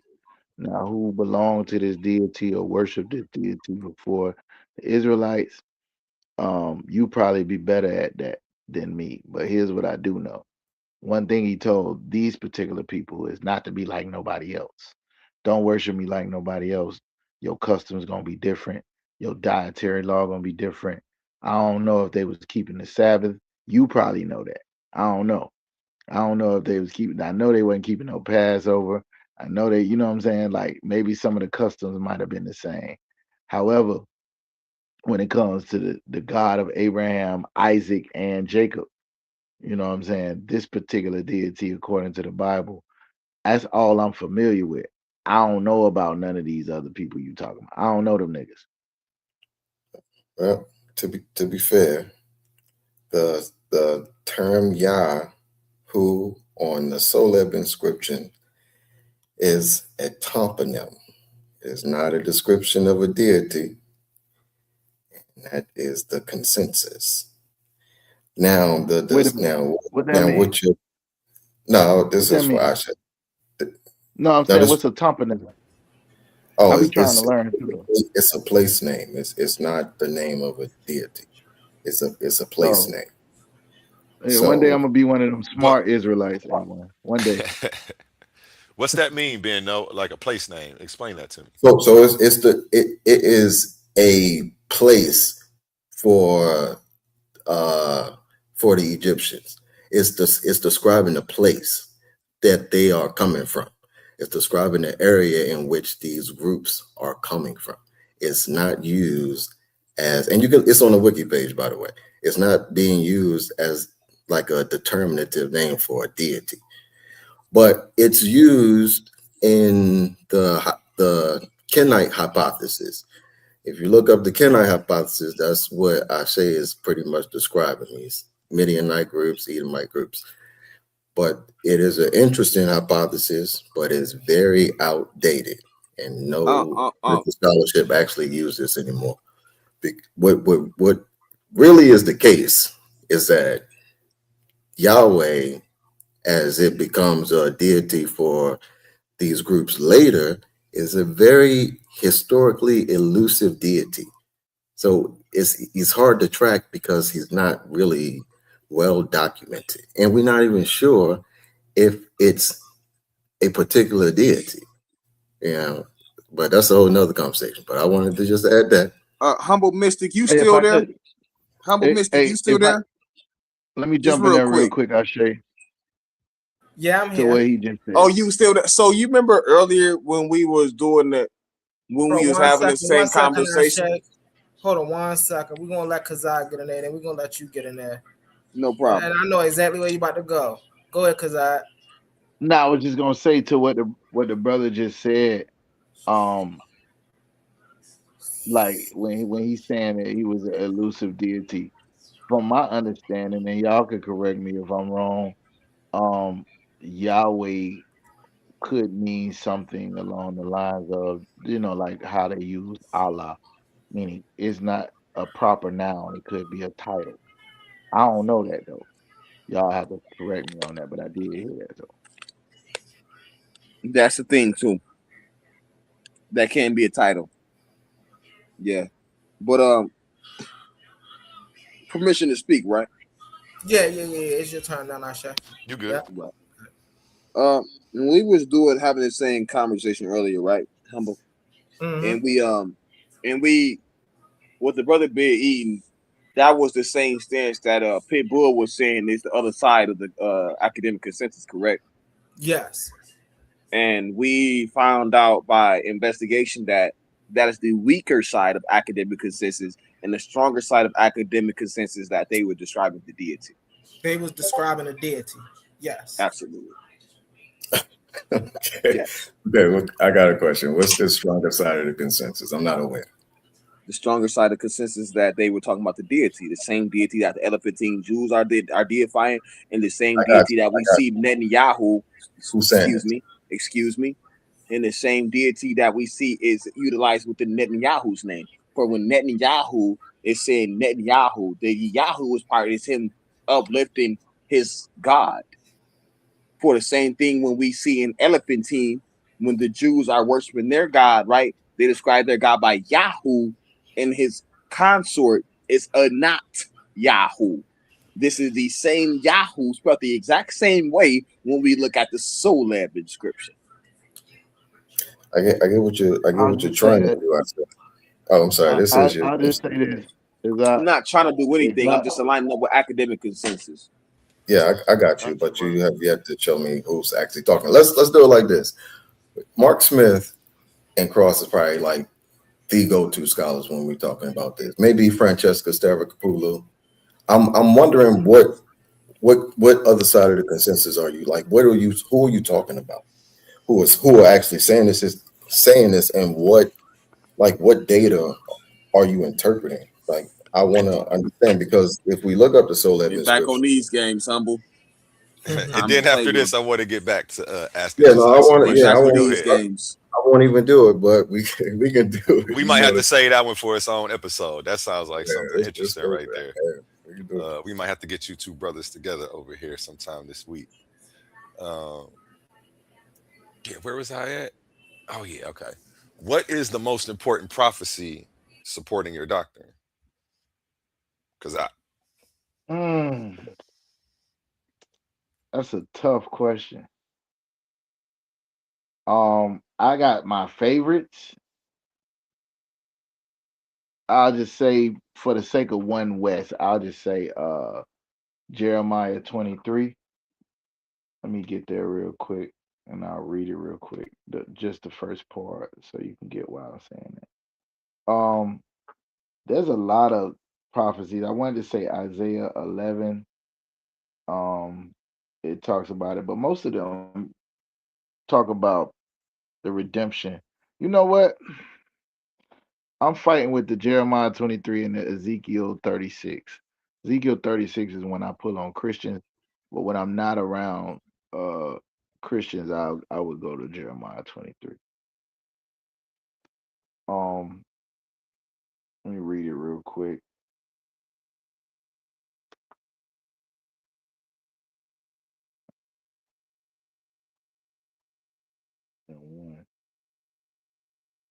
So this is from the prophet Jeremiah's chapter 23 and verse 1. It says, "Woe be unto the pastors that destroy the sheep of my pasture, saith the Most High.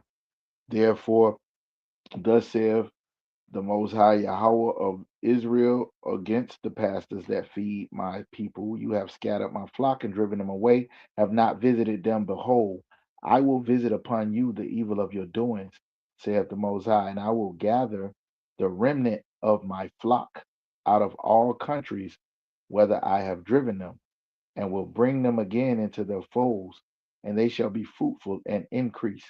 And I will set up shepherds over them, which shall feed them, and they shall fear no more, nor be dismayed, neither shall they be lacking, saith the Most High. Behold, the days come, saith the Most High, where I will raise unto David a righteous branch, and a king shall reign and prosper, and shall execute judgment and justice in the earth. In his days Judah shall be saved, and Israel shall dwell safely. And this is the name whereby he shall be called the Lord our righteousness. I'll stop right there, but that's like a major one for me.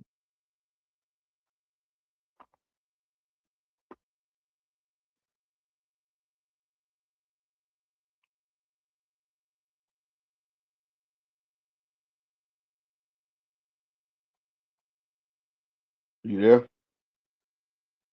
yes, sir, I was muted. Why should your interpretation be preferred over traditional Christianity? Um, well, I said this earlier. You had the Pharisees and the Sadducees who were the they were basically the overseers of the scriptures. They was the black leaders, if you will, the church uh for the time when Yahushua steps on the scene. And he literally comes in and says, y'all don't know what y'all talk about. The scripture really talking about this. I break it down, you give it to it. What we say is Moses was given the law, the letter of the law, and Christ was given the breakdown. This is a spirit behind the law. Every law it is. You think it's just not to have sex with whores, but it's something deeper that's going on that's spiritual. Because everything that you do carnally, eating, uh, you know, drinking, having sex, all of these things, once you do it the way that the Lord says to do it, now it becomes spiritual, but it's a very carnal act. So when you say why should our breakdown be is because of the Holy Spirit. Of course, the Christians ain't gonna agree with that because they think they got it, saying that I can do whatever the hell I want to, and Jesus already done said I'm forgiven. Well, that doctrine has failed black people. Us treating each other however we want to, and then saying Jesus already paid the price for it, has caused us to murder our own people. It's caused us to, rob and steal from our own people, sleep with brothers' wives, and do we end up acting like these other heathen nations and have no standards and morals when we are supposed to be royalty. What we are designed to do is to put back black people back into the realm of being warriors and superior to all other nations based on our character. And character is the key thing when serving the Most High. It ain't really about a lot of the other things that it take. You can go read the 48 laws of power and learn how to come up in this society. This is a wicked society. However, a just society will require you to be a person that has a good reputation and that is designed to do the right thing even when nobody's looking, and nobody Facts. talk about that. Christians Facts. definitely don't talk. Ashay, he wanted to ask a question. You gentlemen can I'm gonna let you gentlemen go ahead and get at brother Kazak. I see you guys are eager to ask him some questions, so we're gonna turn it into like a little argument alley where you guys can question him back and forth and dialogue. Go ahead, Ashay. Yeah, I just want to ask him about Melchizedek. In the case of Melchizedek, when we're looking at the Dead Sea Scrolls, we see Melchizedek is an angelic agent of the God, right? And he's like an end time figure where he's giving judgment on the wicked in the index. He's almost playing the role of like Jesus in Revelation. And then when we look at Second Enoch, which I'm pretty sure you don't subscribe to, and that's fair, we see that he's the son of the brother of Noah, Near, and his wife Sopanim, and he's pretty much where I observe that the Muslims are getting their identification for Christ, where he's talking from the cradle, he's already in the priestly garments. This is Melchizedek I'm talking about in the Second Enoch, and then we have the basic Masoretic tradition where he's this priest king of pagan society, which is Canaan at the time. And Melchizedek gets up with him and he has no mother or father. So out of these three accounts that we have from the Jews, which one should we be running with, and which one do you subscribe to more closely? The angelic figure, the guy who's the son of Noah, Noah's brother, Neir, or this guy with no mother or father who's a priest king of the paganistic society, the Canaanites? I don't subscribe with none of them. I think they all wrong. Um, as far as Melchizedek, the Bible don't speak too much on him, right? But some things I do know. If you asking what's one West breakdown of who Melchizedek is an appearance, and it don't really go into details. It don't say he's from no tribe. It don't say, he's no angel. It don't say nothing, but it does say he is a priest, and it does say he is a king. So if that's the case, you want to say a priest and a king of Salem or a peace. What we believe is that is an appearance of what would later be Christ in the Bible. So we teach reincarnation, and we teach that Christ came 5 times. Now I'm not the person to go into details about that, but I can tell you what we teach that they are, and where we get the information from. However, with what you asking about Melchizedek is just a priest in a priesthood that existed before the Levites was even born, and that um, story is in the Bible just to show that there was always a priesthood. There was always men of God, that even men that were in a positions of power and authority recognized, and that they paid a portion to, or gave a portion to. That's all the Bible really say. Everything else, them So Jewish people made up. Eh, I think they just made it you up. do Now, as say, far sorry. Sorry, you can go ahead and finish. I apologize. As far as the Dead Sea Scrolls, I think it's like three or four different versions of Daniel and the Dead Sea Scrolls. The Enoch that we have is not the one from the Dead Sea Scrolls, like a portion and the rest of it was written. So of course you're right on that. But as far as the Dead Sea Scrolls, it's a lot of writings in there that are not necessarily biblical, if you will. Okay. So So you do say that the Bible gives us clues. I mean, in text about Enoch. I mean about Melchizedek, and you said that he's a priest. Then you said he's a king, but you failed to leave out the fact that he's set up in the land of Canaan. He's a Canaanite priest king, and in specific, his deity was El. While Abraham was dealing with El Shaddai, right? He gets introduced to Yod Hey Wahe.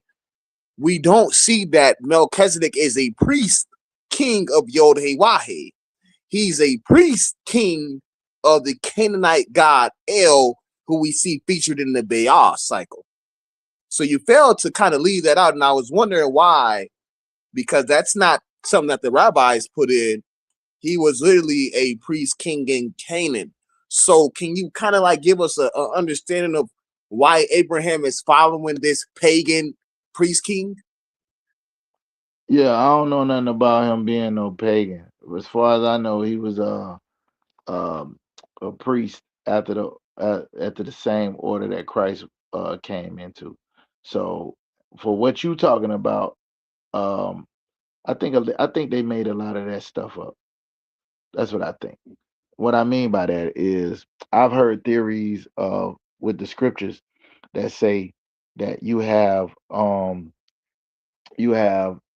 the Elohist and the Yahwist, and they were two different sects of Israelites, some following El, some following quote unquote Yahweh, and the scriptures come from both sects, and they combine them in the Bible. I heard that before when I was looking up. I was supposed to do a debate with a dude that said a white man wrote the Bible, and I ran across the information. I had never heard it before, and I asked about that information, and um I believed in the same way that Yahweh is like it can be a term that people use for God, like Allah.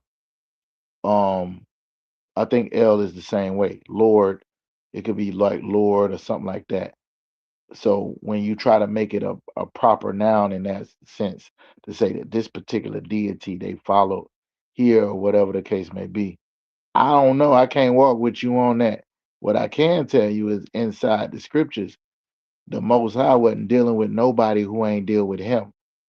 So if Melchizedek had been a pagan dealing with some other deity other than the God of the Bible, then it wouldn't have mentioned that in the Hebrew scriptures or in the Israelite scriptures. So I think your information that you got, it comes, and I think it's all written later. In other words, what I mean by that is they went back and they comprise it. Now you'll have to show me something with a date earlier than what's in the Bible of Melchizedek, particularly not the deity, but Melchizedek, in order for me to see that. And I watched your debate on Melchizedek, and some of that stuff you were saying was on, and some of it wasn't. I don't think it was the same Melchizedek. So the Dead Sea Scroll is the oldest Hebrew manuscript that exists, correct? Um, that they'll admit to. Yeah, I'm not really with propagandist talk. I'm just with consensus and just academia. So academic Yeah, but consensus I says that don't the think the Dead Sea consensus. Scroll is I don't think the consensus is always right though. Actually, that's what I'm saying. so If I go to if I go to academia, if I go to I don't know whatever AI you using and ask them, was Jesus born of a virgin? It's gonna say yes. If I ask them, is black people the Israelites? It's gonna say no. You ain't got no evidence of this. They don't have none of that. So a lot of the things that we teach, almost all of it, would not be academically sound in the way that you want, because the devil don't would never say that niggas is the chosen people of God. They would never say that. I don't give a damn what you show them, what evidence they have, what stellaries they have. They'll hide it, or they'll remove it, or they'll make it seem like it don't exist. Hey, really fast, cause can you break down Hebrews 7:3 for us? What do you make of that? Let's go to it.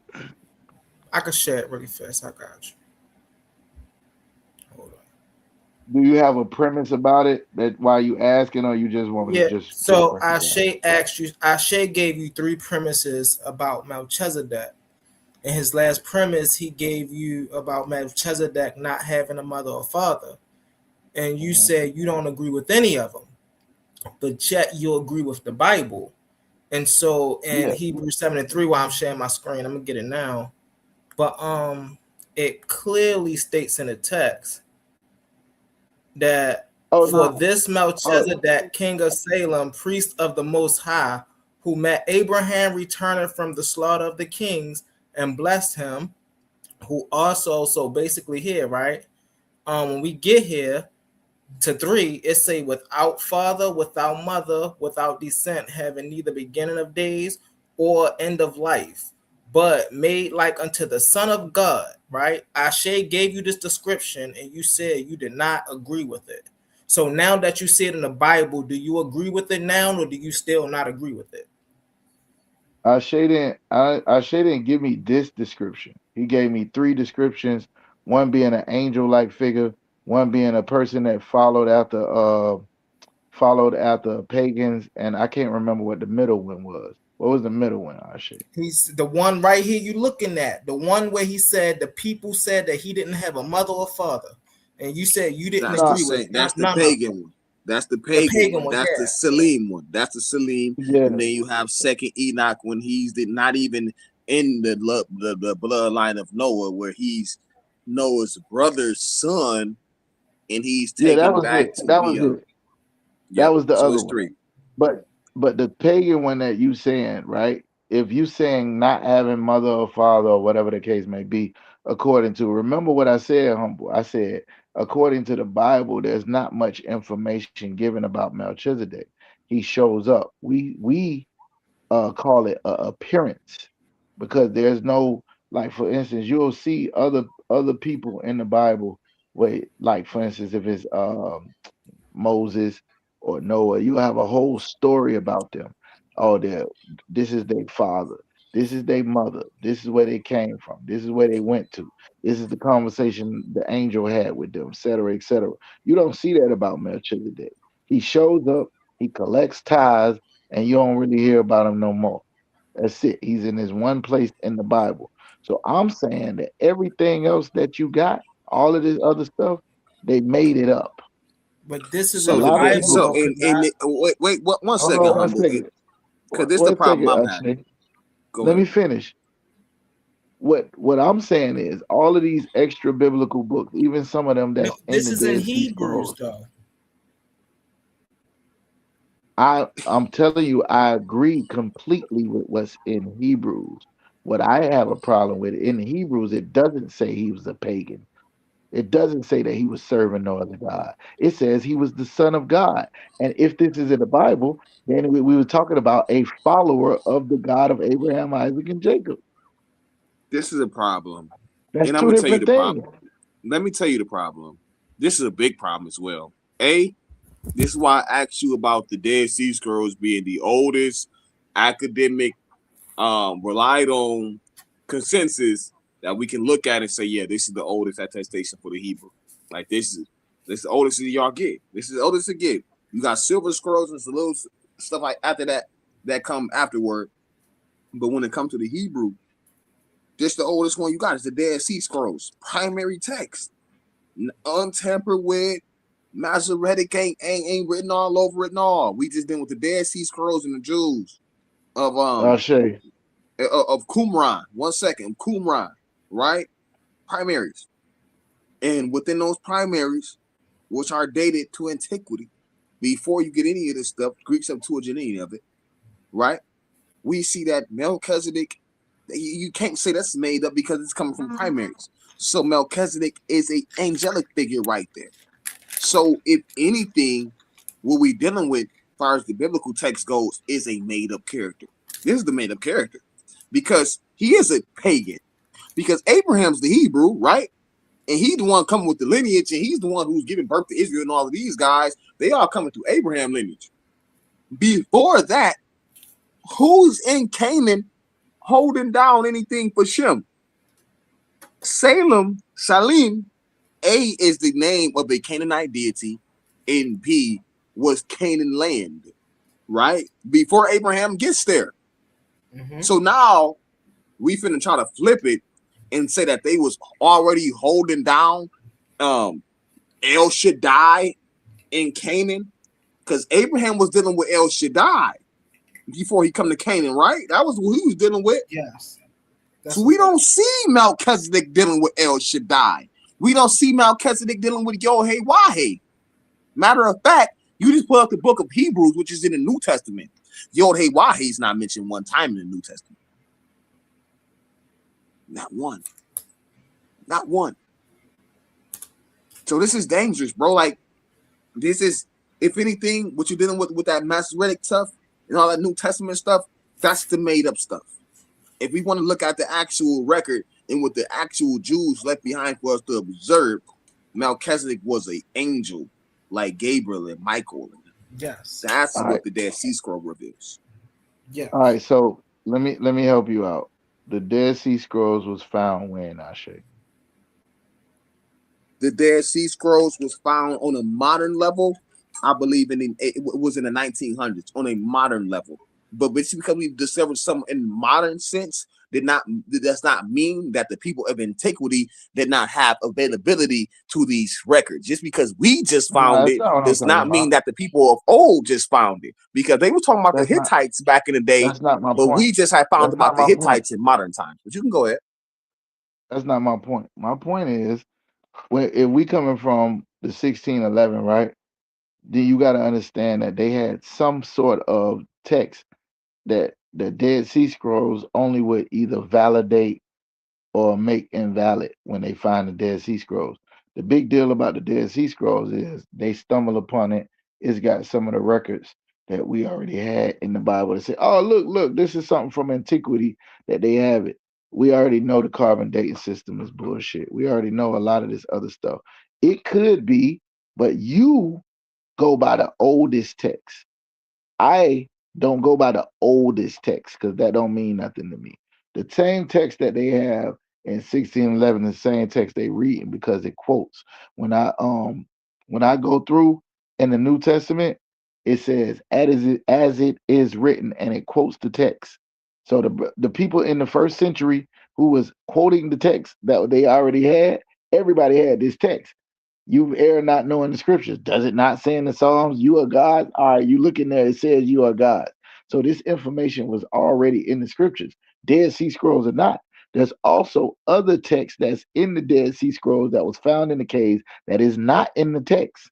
And that's what I was talking to you about before. So to come like, oh, the Dead Sea Scrolls is the end all be all, the Dead Sea Scrolls only validates the text that we already had. That's the only reason it's important. If they would have just found these books in the caves and they didn't have no Bible, they didn't have nothing to go off, nobody would have gave a fuck about the Dead Sea Scrolls.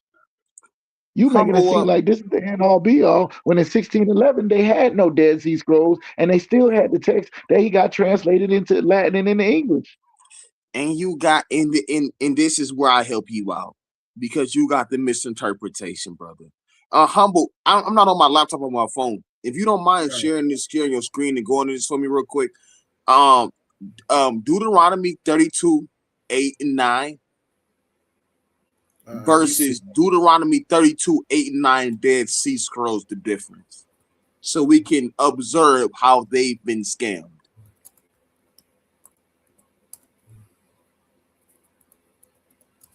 You said Dead Sea Scrolls, Yeah, right? Yeah, Dead Sea Scrolls, Deuteronomy 32, 8 through 9 versus the Masoretic, which they have.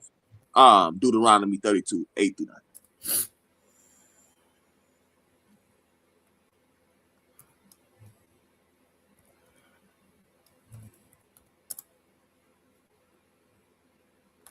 All right, hold on. Bang. History matters. History really matters. I got you. Hold on. What? Real fast. I'm about to share this. And they should be telling me this. I shouldn't be telling them this.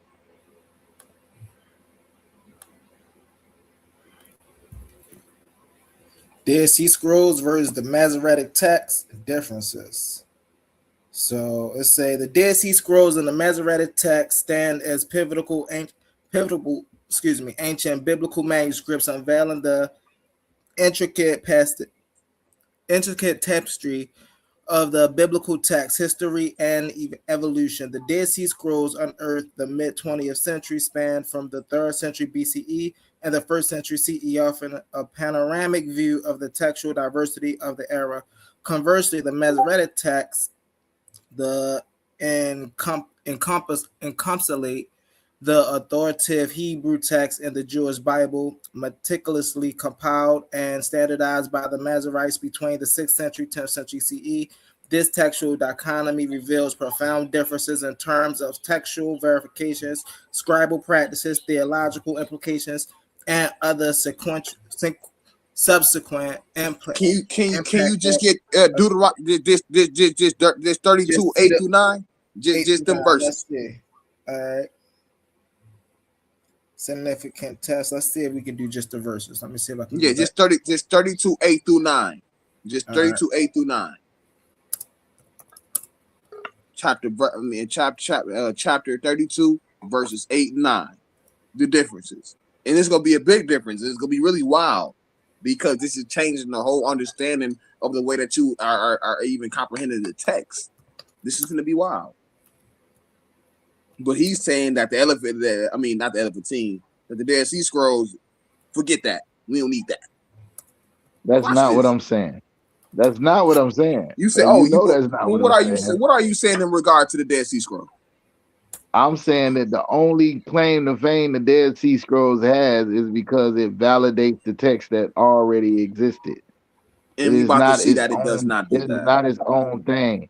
You can't take nothing that they wrote when they got 5 different versions of Daniel in the Dead Sea Scrolls, when they got all of these other books that didn't make it. Are they calling it Daniel in the Dead Sea Scrolls? Is there a type? I guarantee you for a fact that the Dead Sea Scrolls ain't got not a chapter or book in it called Daniel. That's something that y'all did that's that Masoretic twist where y'all put these. Oh, Daniel wrote this. No. The Dead Sea Scroll don't see Daniel. Calling it Daniel. Excuse me. You see the information that's inside of Daniel, some of the quotes inside of the book that you call Daniel, inside of the Dead Sea Scrolls, and you say there's 5 different verses, 5 different versions. So I'll show you which one is the right one.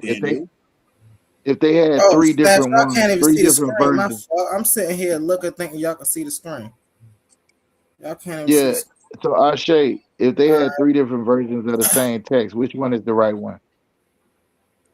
That's exactly what I just asked you regarding Melchizedek. Yeah, and I'm trying. There's I'm 3 trying different versions of Melchizedek, and you say you don't take none of them.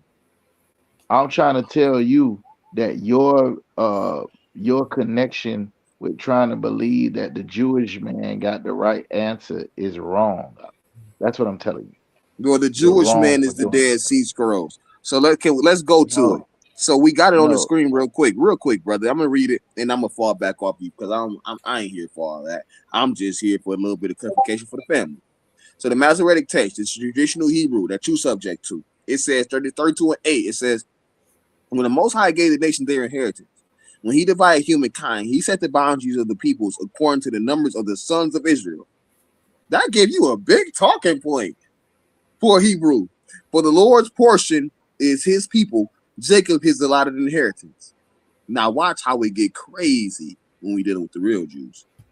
When the Most High gave the nations their inheritance, when he divided humankind, he set the boundaries of the people according to the numbers of the sons of God. Wait, for the Lord's portion is his people's, Jacob is his allotted inheritance. And that word right there for Lord, right? Because the Most High, that word up there, Most High, that's Elion. That's Elion. And that word down there for Lord, that's Yod-Heh-Wah-Heh. So it's two different gods up in this joint right here. And that's what you actually observe when you're looking at the antiqual information, that they were polytheistic. When you look at what you got, that's after the whole monotheistic wave where monotheism was being pushed heavily. You got that version, the new reductive version. But the ancient Jews, the real Jews, they didn't mind their polytheistic view. That was your point. Entirely. Hey, hold that. Put that back up. If you could, humble.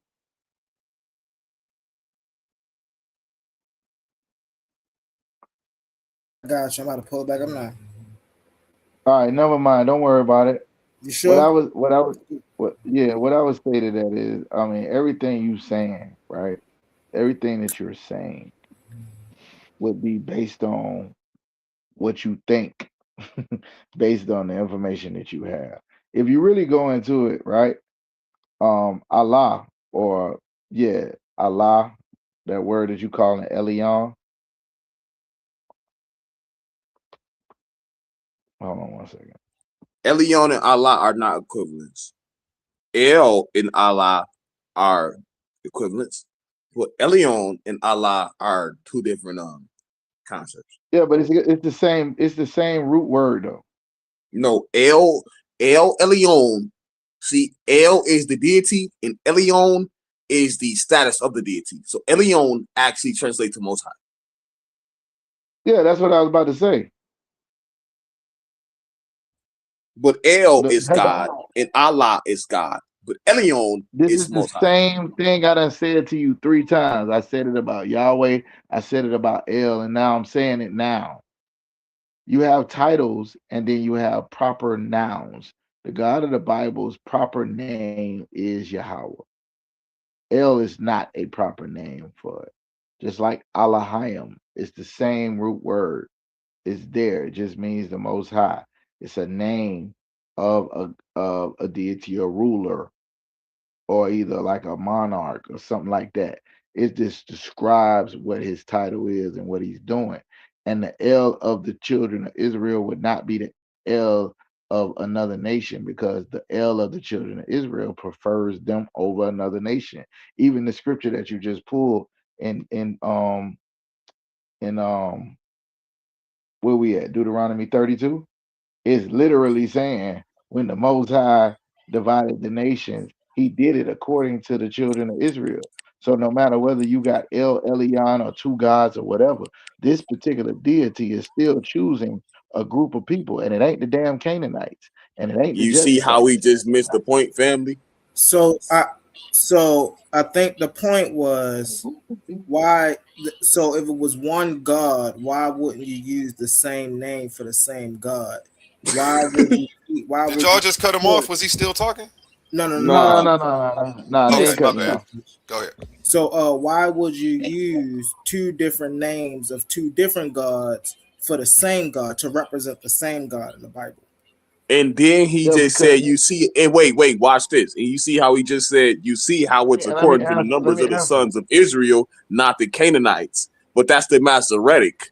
The Dead Sea Scrolls, the official Jews, the oldest attestation that we have for the Hebrew, they're not saying sons of Israel. They said What the it say? sons of Elohim, letting you know that once again, they're sitting in this polytheistic council. It's the same thing that happens in Psalms when it says that God sat at the council amongst the gods. Because we know that they have a polytheistic origin, brother. You can keep playing this game, but it's gonna put you in some deep trouble. Nah, it's not gonna put me in no trouble because I'm solid on what I believe in. Psalms 83, at the end of it says that all of these people is there. All of these nations are there, and they are confederate against the children of Israel. And he's praying that the God destroy them. And the reason he's praying so that men may know that thou whose name alone is Yahweh is the most high over all the earth. So it's just compacting everything you saying. He's talking about the Most High there. He's talking about Yahweh's there. He's talking about the sons of God in there, all in the same text. So when you try to make it and say this is polytheistic or this is something else, that's based on your understanding of these other deities in Canaanite stuff or in Sumer or wherever the hell you getting this information from. That's where you getting polytheism in. It's not in the Bible. In the Bible, Okay. they name Ashtaroth, they name Baal. They tell you that it's other deities that belong to other nations of people. But the God of Abraham, Isaac, and Jacob is Yahweh. He is the most high. It's saying that he is the only real God and everything else is an idol. So you can give these other deities power, but it is called that the I'm title gonna hit you with of this. Allah or I'm Al gonna hit. or I'm El. gonna hit you with this and fall back. And I'm believing to the people. This is my last statement. If your God is the God that he's saying he's supposed to be, right? God of all things, that he created everything. How the hell? And you literally just said that Elion is a title. You said El is a title. And earlier in this conversation, you also said that Yahoo could also be a title. Mm-hmm. So fast forward, bang. So let's go with the text say, far as the Dead Sea Scrolls. What do the Dead Sea Scrolls say? I don't know. I don't understand your question because I don't know. I don't know Hold on, wait. what When you're we trying go to to the get. Dead Sea Scroll, it say when the Elion, because that's the term for Most High, when Mm-hmm. the Elion divided the nations, when he separated the sons of humanity, he fixed the boundaries of the people according to the numbers of Elohim.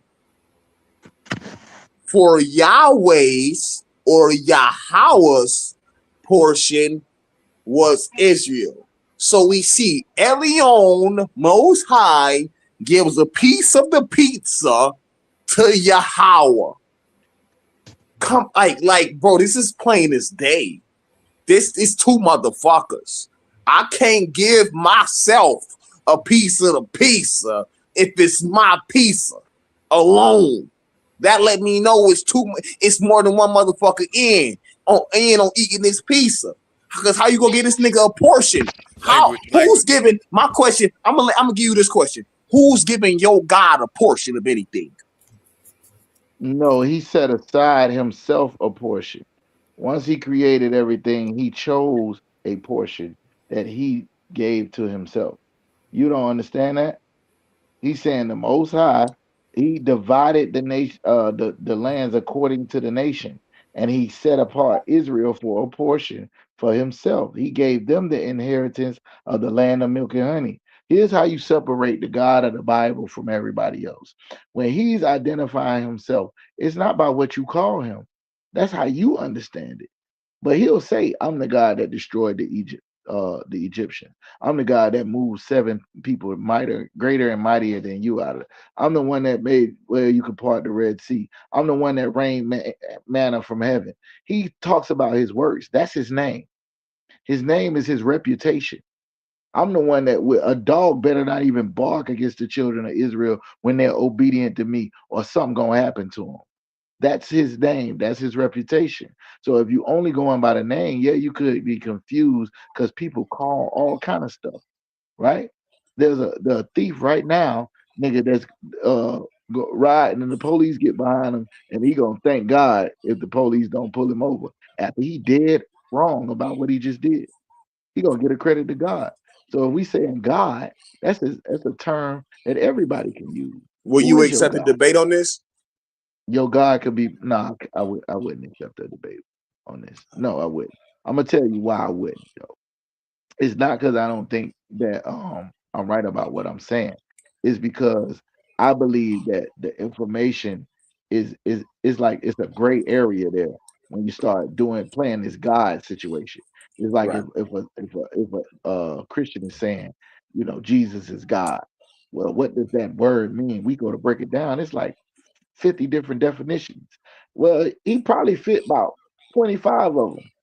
And if you can Well, convince the people that 25 of them is right, then the other 25 that ain't right, they're gonna be able to disregard. can What I I'm accept saying your is, debate proposal? what's that? Rich in Spirit told me that you said that you would take the debate on Allah being the God of the Old Testament. I want to do that here at a Titan Debate League. What's up? I wanted to do that against a Muslim. I'm your Muslim. Come on. I'm your Muslim. Come on.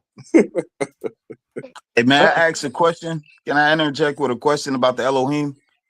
No doubt. And nice to meet you, gentlemen. It's Max Leisure. Peace, brother. Peace and love. It's a pleasure. You guys are having Yeah, it a very sound like he captivating running, dog. That conversation. sound like he running, man. Track star. Nah, it sounds like you got a I say, specific target for I who say, you want to yeah, for take that out. particular debate, I want a Muslim specifically because it's gonna be some things that you won't adhere to that Allah does that I want to make them stand on, and you'll just be like, oh, I don't believe in I none can of feel that. that. I can feel that. I can feel that. Yeah, you got a specific target. But just speaking on the Elohim, I like to ask both of you two a question and both of your perspectives on it, because you have two very unique perspectives, very like they're opposing, and I like them both. Both of them are fascinating. But as far as the Elohim goes, right now, you're saying it's a title in the Bible, because I subscribe to the Bible. I subscribe to a lot of things, but Bible is one of some of the Bible. It says that when referring to the Tower of Babel, it says that the Elohim came down to observe what was going on. Correct? Absolutely. And then it says we have to confuse their languages, or else they'll become like us. Correct? Yes. So now, wouldn't that kind of imply that Elohim would be plural for, even if it's referring to the Most High? Elohim can It be wouldn't be plural the and it can Most be High single. singular. It would be like the Most High status you could receive as a God, and it could be more than one, because they said we came down. They will be like us, and it said the Yeah. Elohim came down. And The if you Elohim came asking me, down, and the Elohim said they will be like us. And if it's only right. one Elohim, he would say they will be like me. Well, this is my answer. I'm not ISUPK, I'm Brother Ashe. So my answer is not associated with Brother Kazak. I know you Whenever we have put, two. That's why I I just had to asked put that both of them. disclaimer out for the I family, want not for both of you, but for the y'all family. answers. Yes. Max, mute up and So let him finish, please. Got You it. don't got to so keep putting your hand on his shoulder as he talks to you. Go ahead. I appreciate that, brother. Yeah. So we know when we dealing with the Ayin, we're always dealing with plural in the Hebrew. And unfortunately, when we're dealing with the James Strong Concordance, James Strong is not a linguist. So sometimes with James Strong having that concordance for the Hebrew Israelites and other people who observing that text to understand, it's not always correct in its understanding. So yes, you're right. When you're dealing with the Elohim and it says the we, don't forget that the Elohim includes the judges, kings, and also these other heavenly figures who are there with the God of Israel. So you got the angels and all of that associated with that. So he could have been saying, man, Gabriel, Michael, let us take our ass down here and see what these niggas do. It could have been that sense. That's the plural. But then you also have the singular when you go to Moses in the case of Pharaoh, where he says, I will make you an Elohim unto Pharaoh, which means like a magistrate or a judge. But in that case, it was singular that time. But the Aim, just like the sons of Anakim, Binyamin, like the Aim at the end, that's plural all the time in the Hebrew. But James Strong kind of messed it up for them. I agree with majority of what Ashe said. When you go through the biblical usage of that word, sometimes it can mean Godward or an angel or a mighty one or a goddess. It's been translated as all of that. Sometimes it can mean a judge. So that word, you really got to go in context. And with the Hebrew, you always got to go in context. always, because sometimes there's no English equivalent to a Hebrew word. So what Ashe was saying was absolutely correct. It could mean rulers, judges, divine ones, angels, gods, goddess, godlike, works or a special possession of God, the true God, the fake God, all of it is Elohim or Elohim, as y'all would call them. So when you come into it, majority of the time it's just automatically assumed to be plural. But there's also something that happens um, in some of these languages where they have it's like an honorary plural. Like if you read in the Quran, it say we did this, we did that, but it's really just talking about one deity. That's their false deity, Allah, right? Well, Allah, and Allah is there, El, as he would as what Ashe was saying. And I was like, that's a title that could be more than just one person or one God, if you will. So when you ask that question about them coming down, I think it would have been the angels because they work on behalf of the Most High. One thing I didn't get to talk about, A1, was we teach agency. In other words, if God does something in the earth, he either use an angel, he'll use a nigga, he can use the weather, he can use bees, bears, the teeth of wild beasts. He can use whatever he wants to get his will done. So when you're saying God did something, or Elohim or Elohim, Salakia, that y'all would say it like that. Elohim is doing something. It could be very well be the angels doing it, or it could be the people that's in power doing it. You just got to go by the context. I don't know if I answered the brother's question, but most of You what did. I Both should of you, say both like this.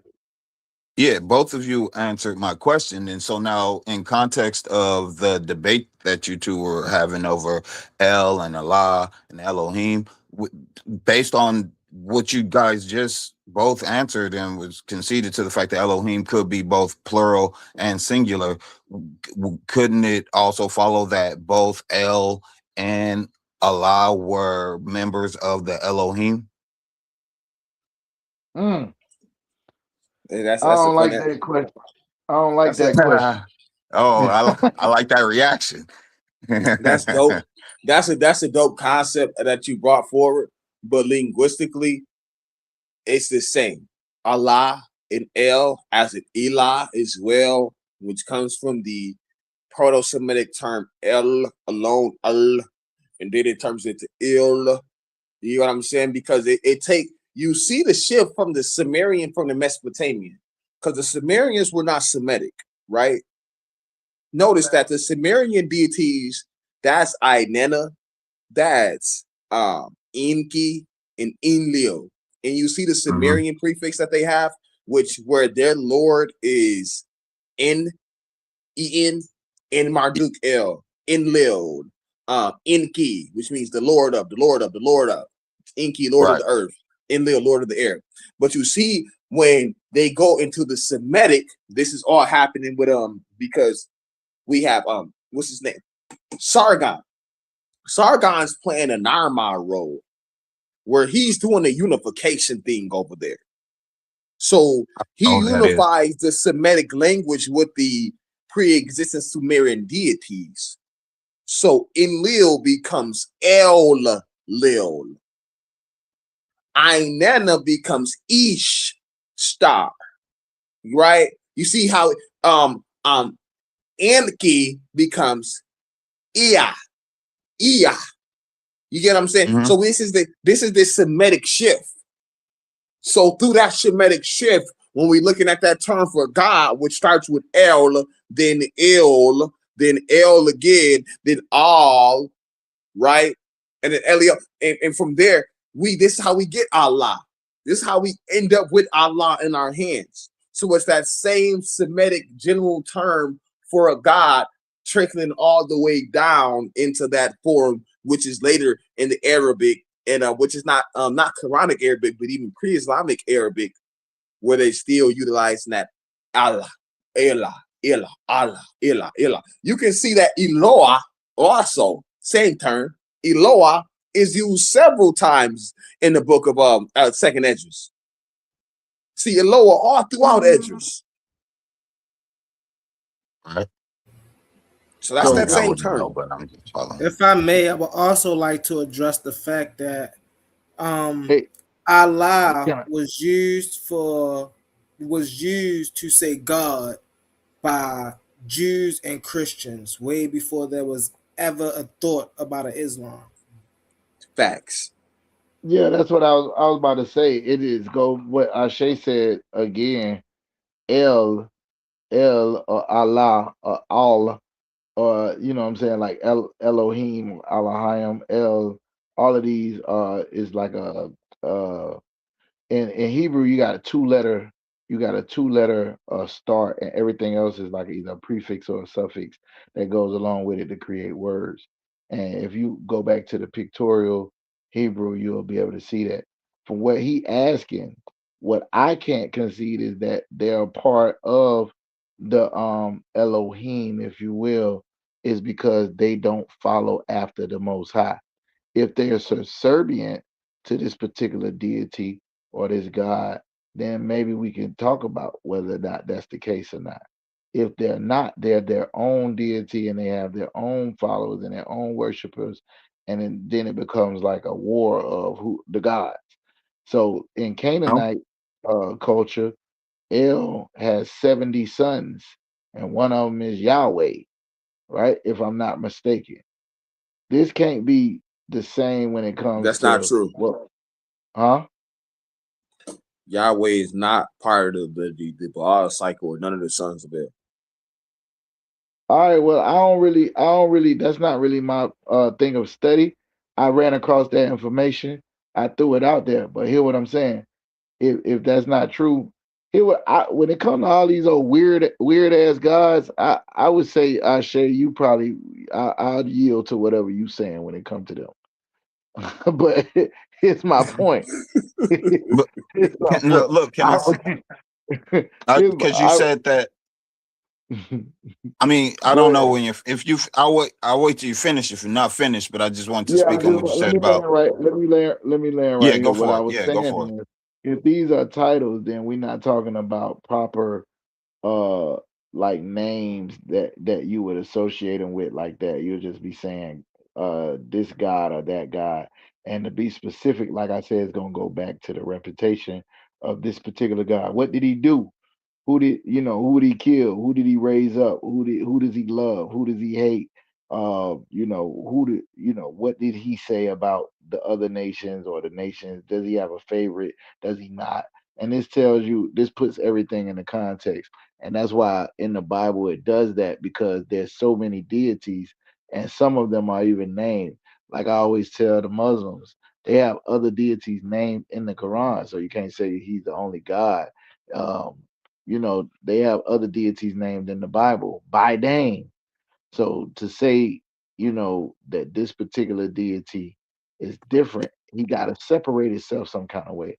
And this one separates itself by choosing the children of Israel, by only giving him his law, by giving them his land, by making a covenant with them, by raising up kings like David for them, by restoring and redeeming them. I don't see no Canaanite deity or no Sumerian deity or no other deities giving a damn about the Israelites in that fashion. Okay. Well, look, I'm a quote you. One of the first things you said, I'm a quote you, but I'm a quote you wrong, not intentionally. I just know that I'm not going to get it 100% right. You could correct me on the quote, but then let me go from there. But you said something along the lines of the El and Allah couldn't have been the Elohim because they didn't follow the Most High. Nah, you were saying they like in a divine council, as Ashe mentioned earlier, that's in Psalms. You were Right. saying, what if But they you, were a part of the Elohim? And I'm saying, yeah. I'm saying everybody that's in this particular, I don't know what word to use because I don't like even discussing it because you got to be careful. But pantheon is the word that comes to mind, right? Uh-huh. If they all in the same pantheon, then there must be somebody over it all, somebody who controls everything. whoever that deity is, if it's not Yahweh of the Bible, the God of Abraham, Isaac, and Jacob, then it would make everything in the Bible a lie. Well, I think there are some lies in the Bible, but not to speak on that. And you said Now we something. You getting said, to it. yeah, we Now don't. we Yeah, we getting don't have to to. it. No.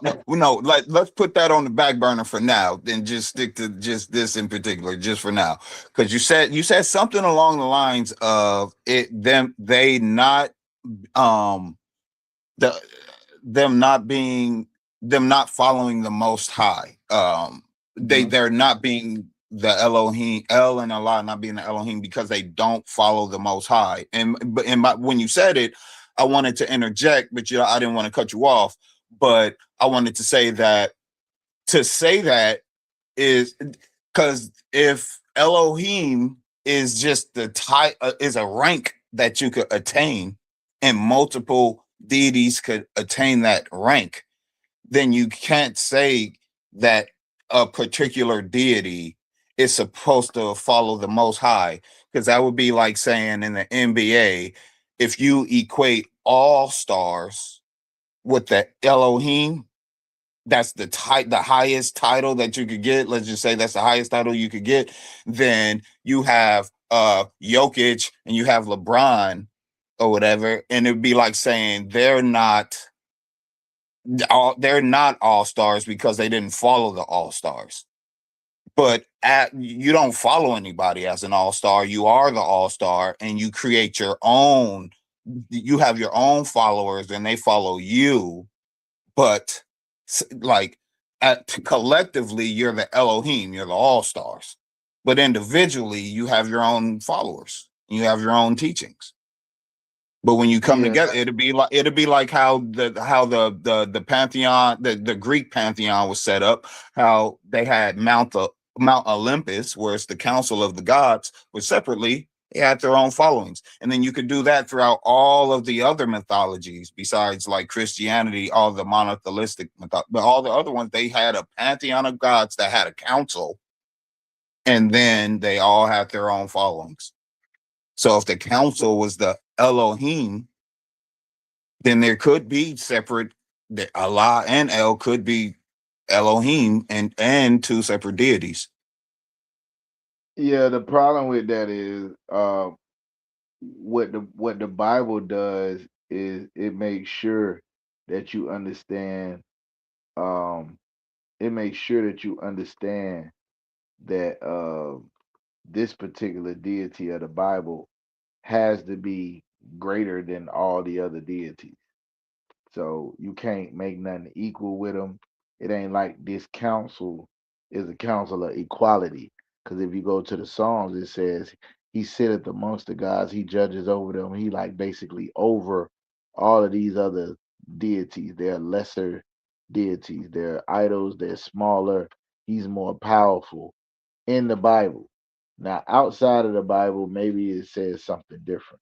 But inside the Bible, there's nothing that's close to the power of this particular deity, the God of Abraham, Isaac, and Jacob. He's the creator of all things. He's the most powerful. And then if you believe in the Bible, then you gotta rock with that. You get what I'm saying? But to something that you said, in the Bible, I think it's First Corinthians 8 and 6. Let me try to get there real quick.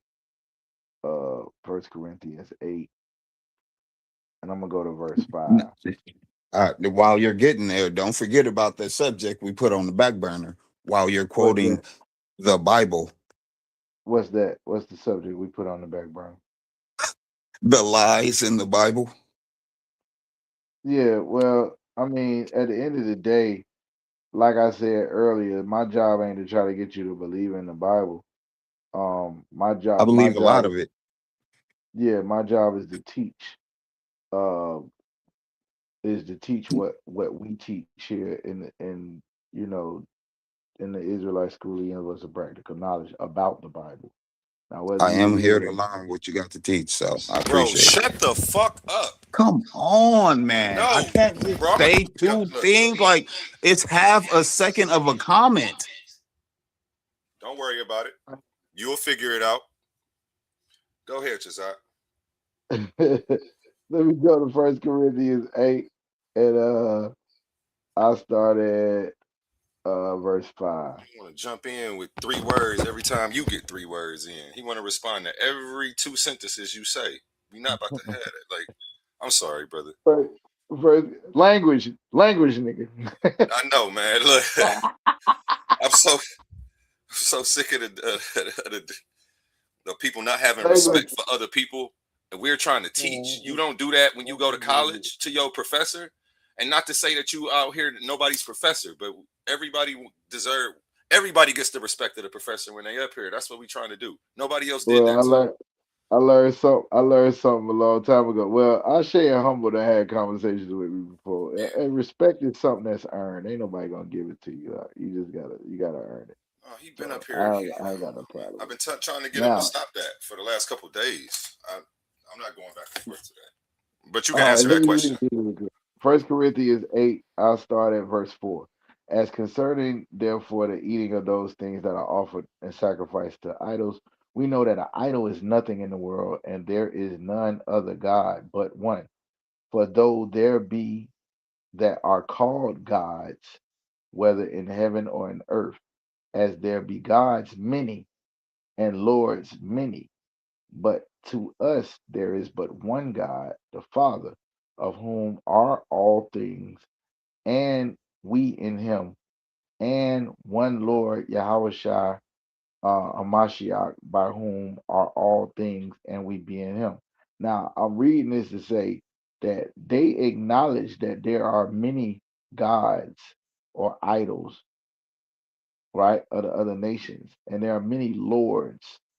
Like that word Lord would have been what in the Old Testament, as we were saying? It would have been El or Alls, right? Els. But we understand that there is only one. And in other words, we place in this deity to be the strongest and most powerful over all the earth, over all the deities, over all the spirits. He controlling all of it. And if there's a deity like that that exists in these things, then now you're talking about the council, all of these Elohim or Elohim that you're talking about would be under this deity, then maybe we could talk about that. Maybe that would make me a henotheist. I don't really like that. It's uncomfortable for me to talk about it. But once the Bible starts talking about these different gods and naming them, then you have to say that they exist. I mean, the children of Israel worship Baal. The children of Israel worship Asherah. The children of Israel worship Beelzebub. So, I mean, in some capacity, they have to exist. Now, whether or not they real deities or they just somebody, some name that people gave power to, that's a whole nother conversation.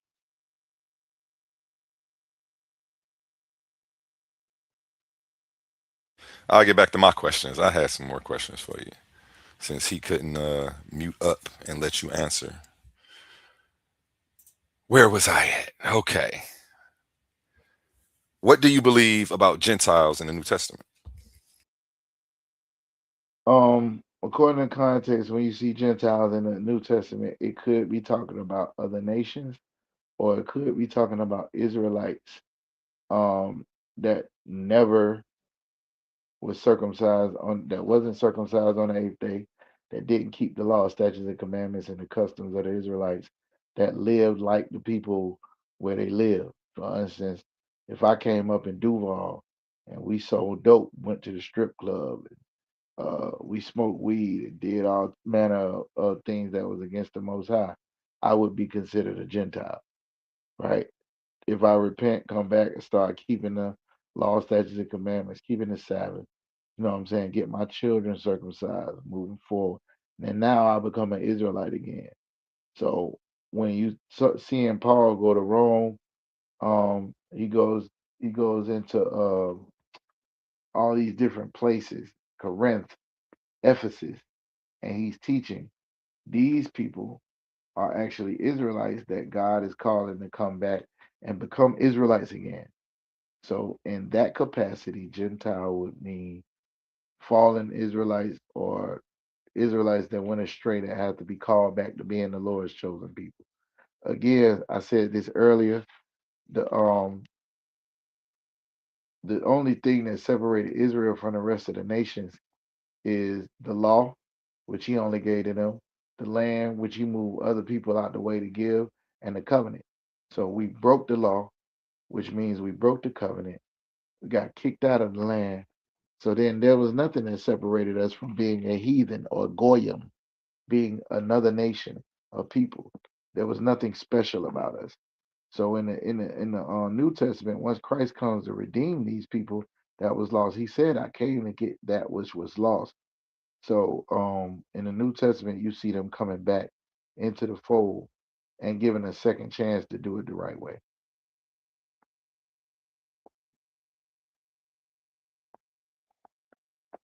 Those are Appreciate that things. answer. I'm over here pulling up Acts 10 right now. The next question is, how do you interpret Acts 10 and Cornelius? Let me share it on the screen Oh, for you.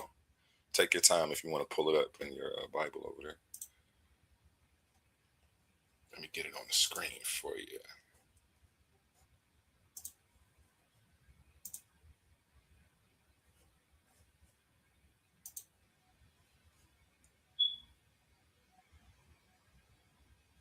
Are you familiar with Acts 10? yeah, I am. Take your time. Actually, Um, yeah, go real ahead. quick, while you pull it up in your Bible, I'll go to a word from our sponsors real quick. Where are my sponsors? Attention all debate fans. You've been watching, you've been arguing, you've been picking sides. But now it's time to level up. From this point forward, all debates on this platform are going members only. That means the hottest clashes, the wildest arguments, and your favorite personalities going head to head will only be available to subscribers. You want real scholarship, you want the smoke, you want the unfiltered action, then don't get left outside looking in. Sign up today for as low as $3.99 and get full access to every debate, every moment, every knockout argument. This is Titans Debate League, where legends are made and debates get real. Join now or miss out.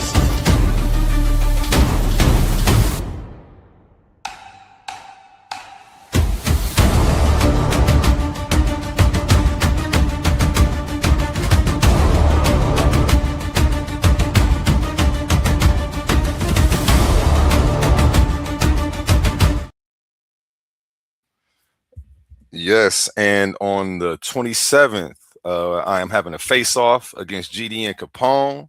We will be tackling the topic, is intelligent design proof of the Hebrew God? Tickets will start going on sale on the 27th. The face-off is free. This is going to be a pay-per-view debate, $20 a ticket, and we're going to have some pre-sale tickets for the low out for you guys, so be on the lookout for this. This one's about to be one you don't want to miss. And back to you, Kasai. Attention all debate fans. Back to you, Kazak. All right, so let me get to it real quick. Cornelius from the Italian band, right? Yes, sir. Uh, specifically, what scripture you want to go to? What you got up there? I can't really see it. I got Acts 10 and 1 up here. Cornelius's vision. All right. Um, hold on. You say Cornelius? Nah, Peter's vision. All right.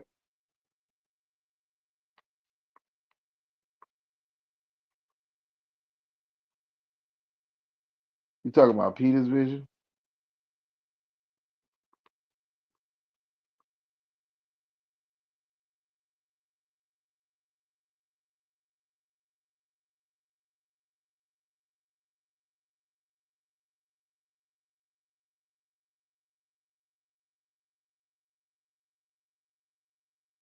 You there?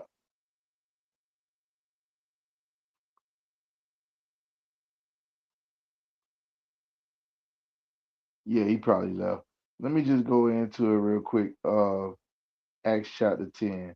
What a lot of people don't really understand about the Acts, the whole entire Acts kind of breaks the notion that it was all about um other people and bringing other people in. If you go to, I just did a breakdown on ISUPK Florida, where we went through Acts chapter 1.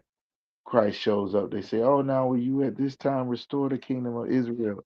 They really went ahead and said it. Acts chapter 2, they show up and it's the day of Pentecost, and they following and keeping the day.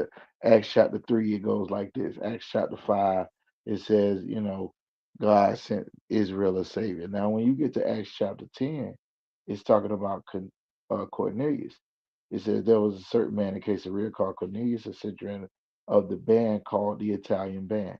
So, if you want to know what we believe about what Cornelius was an Israelite that was in the army. Like right now, you got black people in the American army. You would have had Israelites in the army at that particular time. He was in the band of Italian band. Now, here's what it says in verse 2 that lets you know that this was an Israelite. Verse 2 says, a devout man. Now, when it talks about devout, you got to know what that word devout means. And one that feared God. What God did he fear? If he was an Italian, he would have feared the God of the Italians. Why is this in the Bible? With all his house, which gave much alms to the people and prayed to God always. What God is this? Right? For the sake of time, I'll skip down and it'll tell you. Um, Let me see if I can find it real quick.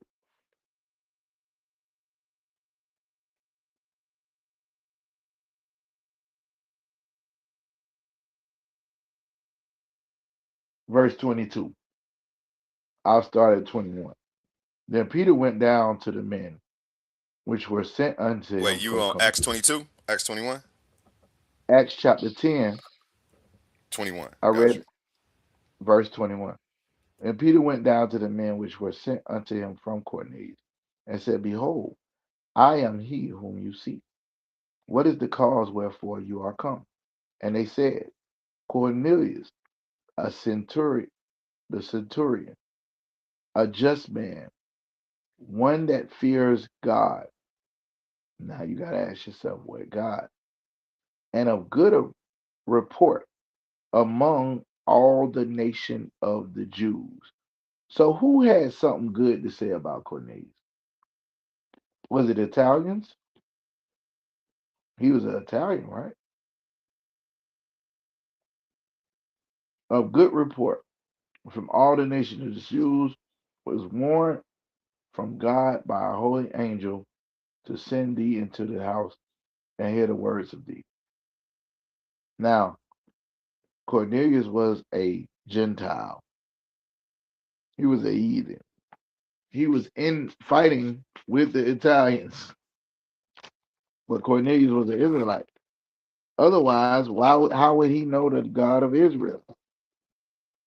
Why would a just man that's been following Christ remember? Christ gave Peter them the order to only go to the Israelites that was in Jerusalem at first. And then the Great Commission, which they call it, he said, now you go into all nations. So they supposed to gather other people. So now they run into this man is a full out Gentile, but he loves God. What God? The God of the Israelites. How do we know? Because the God of the Israelites is who sent him to Peter. No other God would have done that. Why would the God of the Italians send Cornelius to have him send for Peter? It would have been a different rabbi. It would have been inside the New Testament in the Acts.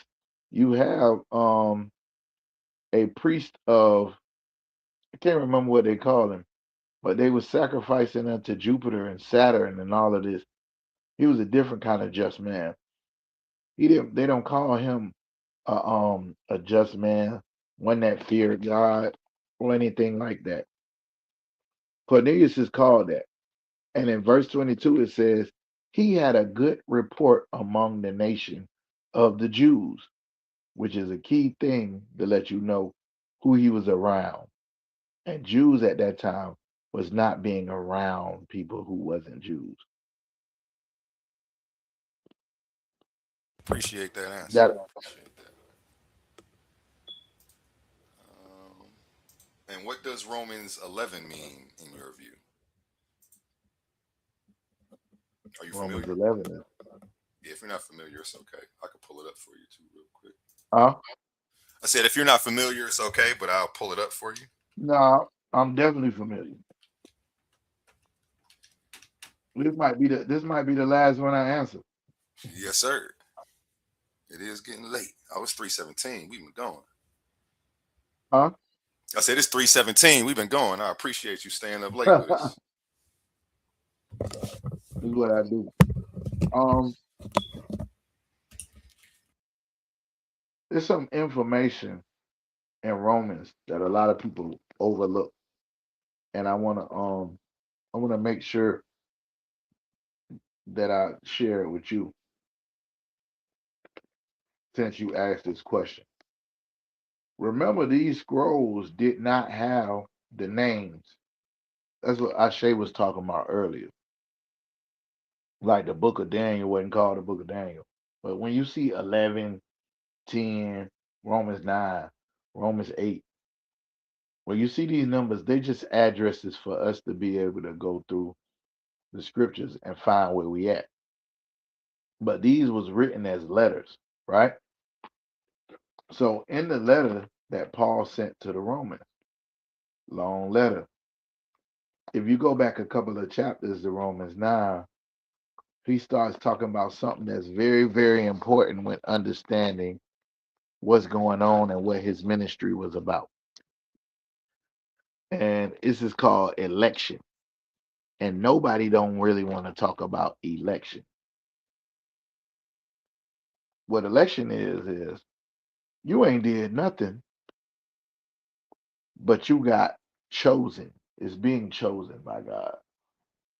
And when you go to the book of Romans, if he's really talking to Romans, Paul, then he's really being selfish. Why would he be talking about to Romans about something they have no knowledge of? Let me go to Romans chapter 9. I'll give you exactly what I'm saying. I'm going to lead up to Romans 11. This is my last long winded answer. I like your Romans, long-winded answers, man. The people can get edified. You feel me? Romans chapter 9, verse 3.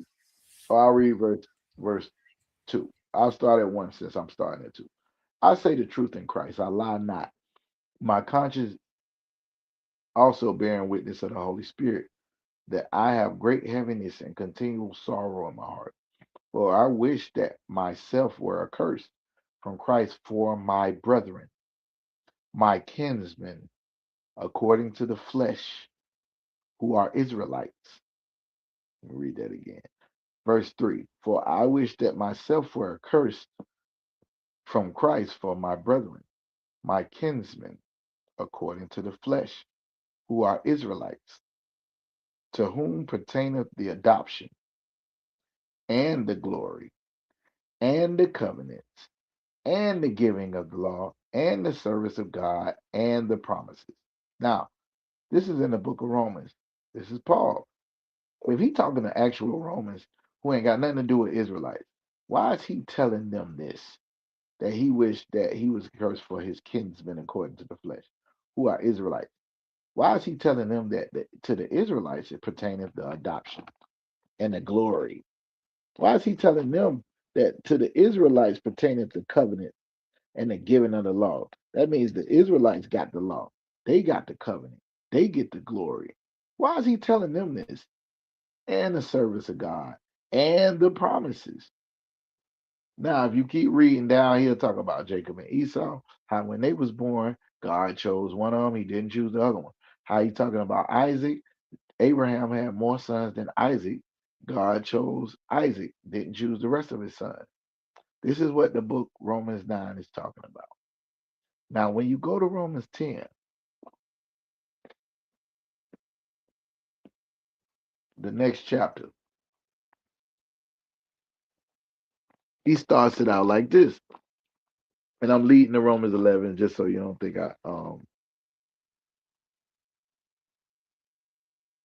Hold on. Oh no, take your time. Context is important. No, my Bible did something weird. Romans chapter 10. Now, if he talking to Romans, you got to ask yourself, why is he saying this? Romans chapter 10. Brethren, who is he talking to? Brethren, my heart's desire and prayer to God is for Israel is that they might be saved. Now, why the hell would he tell this to Romans? That's how he started the chapter. Brethren, my heart's desire and prayer to God for Israel is that they might be saved. A very selfish thing. Let's go to Romans chapter 11 that you asked about, verse 1. Hold on. Romans chapter 11. I say then, verse 1. I say then, have God cast away his people? God forbid. Now we translate that in the ISUPK when they say God forbid as hell no. Hell no, God ain't cast away his people. For I am an Israelite of the seed of Abraham, of the tribe of Benjamin. Now, Paul is giving his registry in the book of Romans. Why is he saying all this to the Romans? Don't that seem a little strange to you? Don't that seem a tad bit suspicious? He's talking to them about Jacob and Esau and Abraham and the promises going to the Israelites. And his prayer for Israel is that they might be saved. And then he get to Romans 11 and saying, has God cast away his people? And telling them his registry. I'm an Israelite. I'm from the seed of Abraham. I'm from the tribe of Benjamin. Verse 2. God have not cast away his people, which he foreknew. What the scripture said of Elias, which is Elijah, how he maketh intercession to God against Israel. And then now he starts talking about all the things Israel did wrong, right? And he starts talking about this tree. Branches get cut off the tree, branches get grafted back in. Let's go to the conclusion of what he was talking about in Romans 11. Verse 26. And so all Israel shall be saved. Remember, we're in the book of Romans. And so all Israel shall be saved. So this is talking about the salvation of Israel. As it is written, there shall come out of Zion the deliverer, and shall turn away ungodliness from Jacob. All of this is Israelite lingo. For this is my covenant unto them when I shall take away their sins. This is in verse 27. And concerning the gospel, that they are enemies for your sake, but as touching the election. Remember I said it was about election, it's about being election. They are beloved for the Father's sake. For the gifts and calling of God is without repentance. What it's saying the whole time is the reason they was taken out and why they got to be grafted back in is because God had to make them jealous by making a people who was not a people rulers, a nation that is not a nation rulers. But the people that was according to that tree that was cut off, there was only one tree. It ain't no apple trees. It ain't no five different trees. It's only one tree. You know what I'm saying? And it's the same kind of tree. So when people try to make this about another nation being grafted in into the what the Most High got going on, it's because they ain't really never read certain things. If you go to Jeremiah chapter 11, it'll talk about this same olive tree that was cut off. Jeremiah 11 and 16, and I'll end with this. The Lord called thy name a green olive tree, fair and of goodly fruit. With the noise of a great Tammuz, he have kindled a fire upon it, meaning he set the fire tree on fire, and the branches of it are broken. That's what it's talking about in Romans 11. For the Lord of hosts that planted the tree have pronounced evil against it, for the evil of the house of Israel and of the house of Judah, which they have done against themselves to provoke me to anger in offering incense to Baal. What we was just talking about, these other gods. That's what he was talking about. So now, um, if I could, to kind of bring it all together, I think one of the probably was that you that asked me what was the most important prophecy, Yep. and I said Ezekiel 36 was another one. This will kind of sum it up if you don't mind. Yep. Go ahead. Ezekiel chapter 36. Let me see where I want to start. Maybe like 19. Let me see what's 19. All right, I'm gonna read this kind of fast. All right, but this is a prophet. It says Ezekiel 36 and 17. It says, "Son of man, when the house of Israel dwelt in their own land, they defiled it by their own way and by their doings. There was before me as an uncleanliness of a removed woman. Wherefore I poured my fury upon them for the blood that they had shed upon the land, and for their idols wherewith they have polluted it. And I scattered them among the heathen, and they were dispersed through the countries. According to their way and according to the doings I judged them. And when they entered unto the heathen, whether they went, they profaned my holy name. When they said unto them, These are the people of the Lord that are gone forth out of his land. So remember, I said it was three things that separated Israel: the covenant, the law, and the land. So when they broke the law, they broke the covenant, they got kicked out of the land. Instead of the people doing what I said they would do in Deuteronomy and say, These are great people, and look at their God, and look at these laws, they said, "Oh, these people supposed to have been special," and they done got kicked out the land. Verse 21. But I had pity for my holy name, which the house of Israel profaned among the heathen, whether they went. Therefore say unto the house of Israel, Thus saith the Lord God, I do this not for your sake, O house of Israel, but for my holy name's sake, which you have profaned among the heathen, whether you go. And I will sanctify my great name, which was profaned among the heathen, which you have profaned in the midst of them.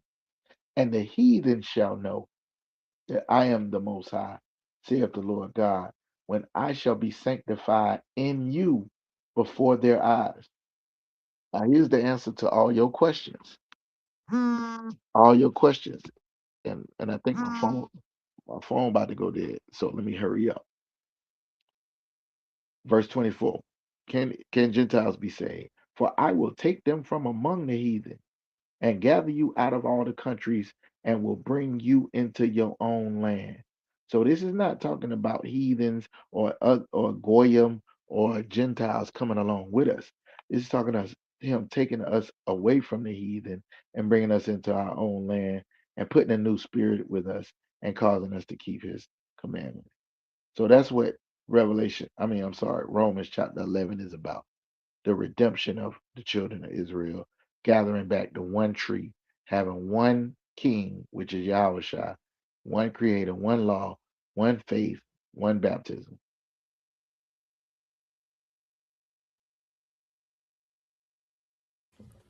You still there? Did your phone die? Yeah, Okay. nah, I stopped. You drop a bomb on that one right there.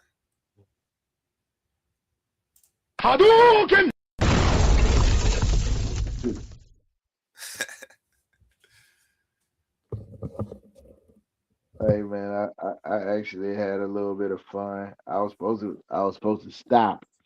I'm gonna give you the brother a Warriors number, and hopefully you can go out there and get some footage tomorrow, man. Yes, sir. Yes, sir. I'm gonna be out there. I'm gonna try to pull up around 12:30. Hopefully they already set up. and try to get some personal interviews and just film them in action doing their thing. Yeah, they ain't gonna be as calm as I was tonight. Oh, I know. I know it's about to be lit down there, man. Especially where they about to be standing. That's one of the that's a tough spot in the city. You know what I'm saying? A lot goes down right there. They about to be right there, like by the biggest mall downtown, by the casino. It's about to jump. So yeah, I'm trying to figure out what I'm about to wear. I got to get fresh. You know what I mean? I might make me a Titans Debate League shirt so I can rep the brand. What's going down? I appreciate you. Yeah, if you can email me the number or you can call me and drop it off to me. But either way, I was gonna pull up and find them. So All right, no sweat. I'm gonna definitely email you the number and we'll go from there, man. Been a it's been a tight little interview. I'm sure we can both do something with it. yeah. And looking forward to having you back soon. I see Shay was trying to get a debate out of you over here. We're gonna have to iron out a topic or find something that you two both like. But I was definitely trying to get. I don't battle with niggas when they don't have nothing that they standing on. They just arguing with me about what I believe in. You gotta give me something. I learned from Captain Zaria, you gotta give me something to shoot at. You ain't just about to be having me. I'm not gonna be on the defense all the time. What you believe in, nigga? Let me talk to you about that. I feel you. I ain't mad at you on that one. He's gonna debate me about the Quran and the God of the Quran, and then when I go to cutting him up on it, he's like, I don't believe none of that shit. I feel you ain't got nothing to punch at. Well, that brings us to a close of another amazing show. First and foremost, we want to give a huge thanks to Officer Kazak for taking his time and joining us here tonight in the Coliseum of Arguments. Whether you agree with every answer, disagree with every answer, or found yourself somewhere in the middle, tonight was exactly what this platform was created for. Open dialogue, challenging questions, and the opportunity to hear directly from people rather than simply hearing about them. Officer Kazak came into the arena, faced the questions head on. He didn't run from anybody. Humble mystic, and Ashe was tag teaming you for a second pause, but he held his own. He shared his perspective and gave our audience a chance to better understand his beliefs, his journey, and the work he's doing within the ISUPK community. For that, we appreciate his time, his willingness to engage, and his contribution to the conversation. To everyone in the chat, thank you for participating. Thank you for keeping the discussion alive. And thank you for supporting Titans Debate League and the Coliseum of Arguments. These conversations only happen because of the community that continues to show up night after night, looking for truth, understanding, and meaningful dialogue. Appreciate everybody who hit the panel with amazing decorum and actually let you speak. Until next time, remember, ideas don't grow in echo chambers. They grow when they're challenged. For Titans Debate League, I'm your host, and this has been another powerful edition of Coliseum of Arguments. Good night, God bless, stay curious, and we'll see you on the next one. Peace to you. Oh, remember my motto, treat your smile like your money. Never let them steal it. Peace. Have a good night, y'all. We're going to end with the song by Oli. We're going to play Oli, Different Type of Animal. Different type of animal. Different type of animal. Yeah. Different type of animal. Now everybody better listen up. For my people in the struggle who never gave a what. Even when life try to press you down, turn your frown to a smile. I make styles just to lift you up. I'm a different type of animal. Way different type of animal. To succeed, easy to see. I'm a different type of animal. Different type of animal. No fur, no scales, just feathers on me. Different type of animal. Steady hustling, steady grinding. Getting money every time I put my time in. When they ask what I got up under my sleeve, they never gonna believe when I tell them it's all timing. Everybody want a real life attitude. Incoherent, now they mad at you. Some people can't get it, now they laugh at you. Till they see the glow, now they copying the altitude. I never was a type, it was handed to. Had to put it together like mechanics do. Now you see I got the tools to succeed. see. Different mindset, different breed, different view every time I play or breathe. Quantum thoughts, I evolve every week. Young Al, been wild since a young child. Still fresh to the death, no funeral style. How could you walk in my shoes? We run the town. Big shoes to fill. Never been a clown. I'm a different type of animal. Way different type of animal. 2 to 16, easy to see. I'm a different type of animal. Different type of animal. No fur, no scales, just feathers on me. Different type of animal. Talking about the block, I've been around, fighting through the hard times till it spin around. Game tight, move smooth, never hear a sound. Big pressure every time we hit the town. Couldn't touch me with a yardstick. Running through the paper on that backyard business. Chasing dreams, chasing cream to the team. Rich 5'8", but I'm standing on that stand tall mindset. See these monkeys trying to pull me from the tree. Yeah, they pulled me down before that, just turned me to a beast. So I hopped into the streets, showed the hungry how to eat. Oklahoma on my back, now I'm bringing pressure to the beat. Cold hard world, colder in the streets. Money on my mind, barely get to sleep. Dreams feel close, still feel out of reach. Lights up ahead, I just want a little piece. Still a student of the game, don't qualify to teach. Learn lessons every day, so I evolve every week. I'm not an animal, life just got wild. So I did what I had to do, the other routes was foul. No copy, no paste, you can't get my style. Heart on my sleeve, still walk with a smile. Judge me by my past, take a look at me now. I ain't doing this for me, I just wanna make my mama proud. Quantum only is untrue, yo, we bringing it out. Why y'all watching me? Better watch the crowd. I'm a different type of animal. Way different type of animal. 2 to 16, easy to see. I'm a different type of animal. Different type of animal. No fur, no scales, just feathers on me. Different type of animal. Different type of animal. Different type of animal.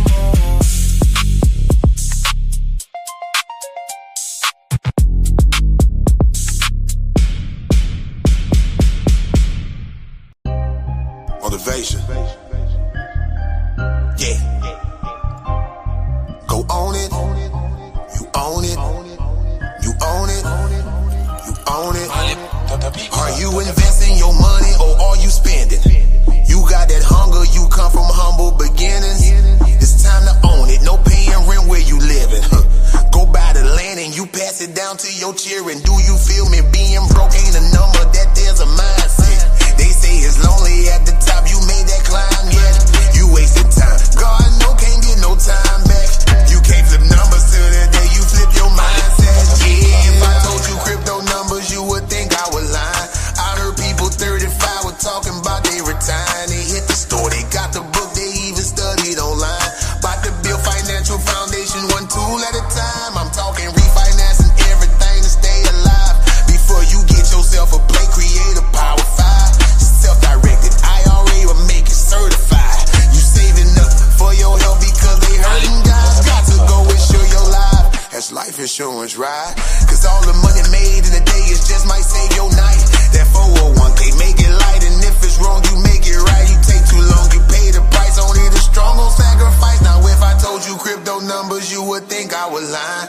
I heard people 35 were talking about they retiring. They hit the store, they got the book, they even studied online. About to build financial foundation, one tool at a time. I'm talking black business, black business, black business, black business, black business, black business, black business, black business. One turn into two turn into three turn into four. Now we call that community. I shot with him, he shot with her, I shot with them, they shot with me, and we never close and shop. That's how we build a legacy. Now okay, now one turn into two turn into three turn into four. Now we call that community. I shot with him, he shot with her, I shot with them, they shot with me, and we never close and shop. That's how we build a legacy. Come on now, black business, black business, black business, black business, black business, black business, black business, business.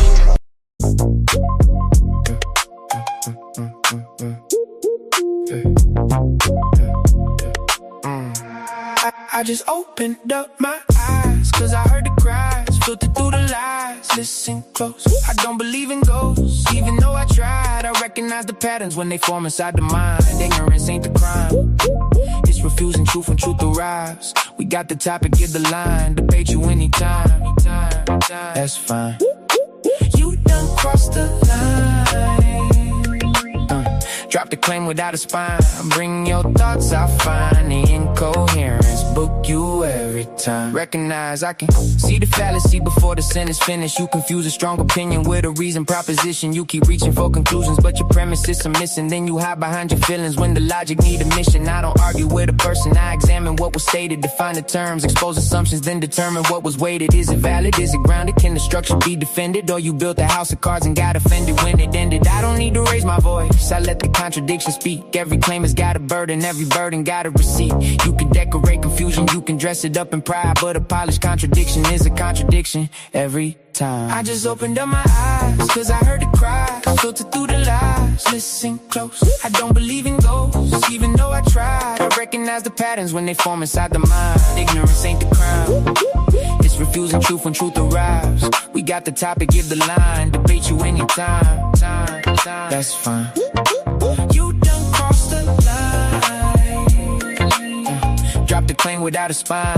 Bring your thoughts, I find the incoherence. Book you every time. I recognize the dodge when the question make you nervous. Changing subjects every minute doesn't make the answer surface. That's a straw man, that's a false choice. That's an argument from fear. That's a claim that keeps on shrinking every time the fact is near. You can quote 100 scholars, still authority ain't proof. Tell me why the argument is sound. Take me underneath the roof. Show the beam, show the frame, show the function of the claim. If the meaning keeps on changing, then the word is just a game. Recognition over belief, coherence over applause. I don't need a crowd behind me when the reasoning is flaws. Time reveals what can I stand, nature limits what can be. If your worldview breaks beneath this weight, don't put the blame on me. I just opened up my eyes, cause I heard the cries, filtered through the lies. Listen close, I don't believe in ghosts, even though I tried. I recognize the patterns when they form inside the mind. Ignorance ain't the crime, it's refusing truth when truth arrives. We got the topic, give the line, debate you anytime. That's fine. You done crossed the line. Drop the claim without a spine. Bring your thoughts, I find the incoherence. Book you every time. They want mystery to rescue every gap they never filled. Then call questions disrespectful when their explanation gets grilled. But a question is a mirror, it reflects what you provide. If the answer disappears, there was nowhere left to hide. I recognize the bad at first, they claim and then retreat. First they speak in absolutes, then change the meaning when we meet. First they tell me it is certain, then they say it could be true. Then they say nobody knows, there's 3 positions, pick a view. I'm not chasing every bird just because it learned to chirp. Some ideas take a flight, some ideas hit the dirt. This is bird droppings, every record leaves a sign. I recognize the incoherence. Book you every time. I just opened up my eyes, cause I heard the cries, filtered through the lies. Listen close, I don't believe in ghosts, even though I tried. I recognize the patterns when they form inside the mind. Ignorance ain't the crime, it's refusing truth when truth arrives. We got the topic, give the line, debate you anytime. That's fine. You done crossed the line. Drop the plane without a spine. Bring your thoughts, I find the incoherence. Book you every time. Recognize them.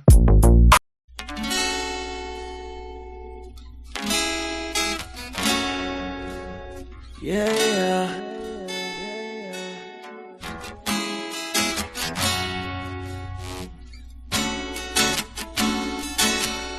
Yeah, yeah.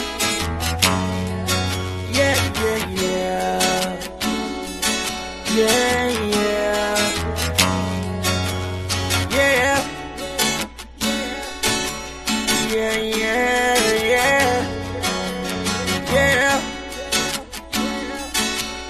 Yeah, yeah, yeah. Wanna be free. Oh, yeah. Wait till I'm free. Oh yeah. Wait till I'm free. Then my sister don't gotta pay bills some more, then she'll be free.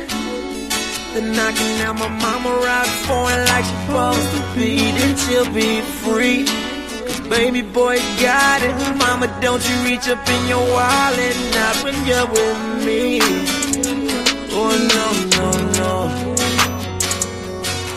So when I'm free, I'ma be right back home where I'm supposed to be, not in these streets. Trying to make a living for myself and my family so I can breathe. So if they need new shoes, I ain't gotta worry, cause it's all on me. Yeah, yeah, yeah, yeah.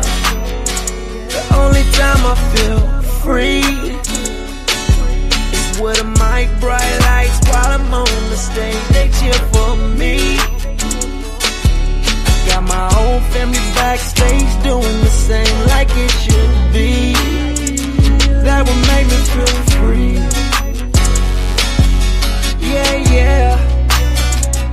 That would make me feel free. I just wanna be free.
Can I ask what we hate each other for? See, I'm just asking, you got that passion to see your sister go. I wanna see that woman stand, you leave her on the floor. Let's try to gain some understanding before you go to war. Your spirit pour deja vu, I've seen this before. Time after time played in my mind, now I can't take no more. I did the crime, I did the time, I only bruised my soul. I had to grind, I had to climb, I had to choose my role. Have you been told that I love you lately? Been around those who don't bug you lately. Go around those who don't drive you crazy. You need a hug, my sister.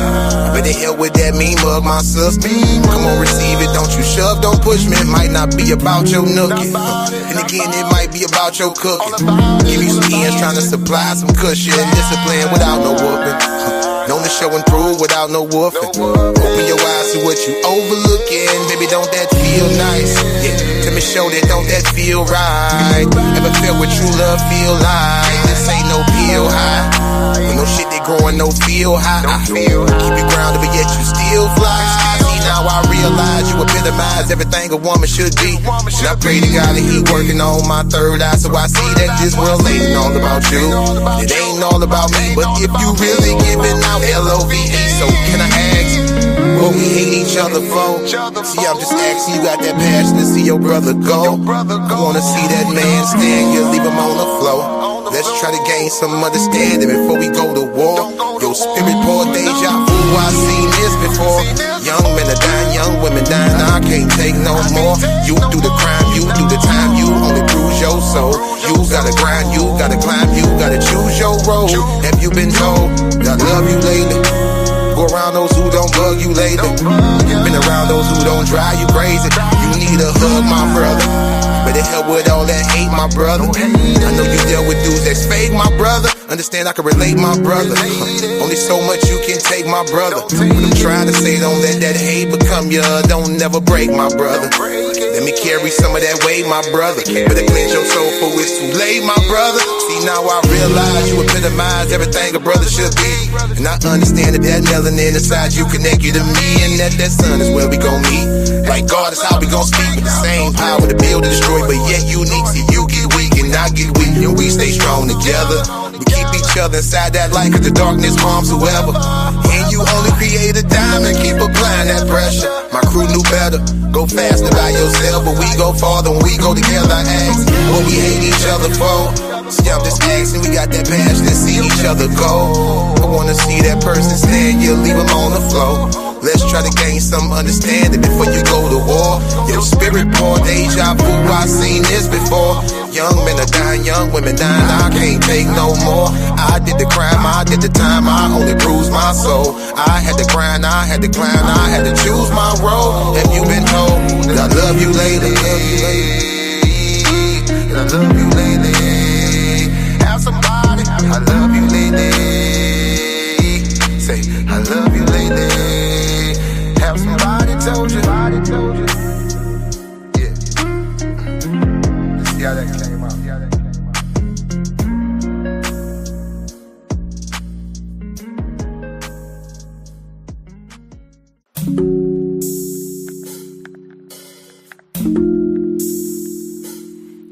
Questions.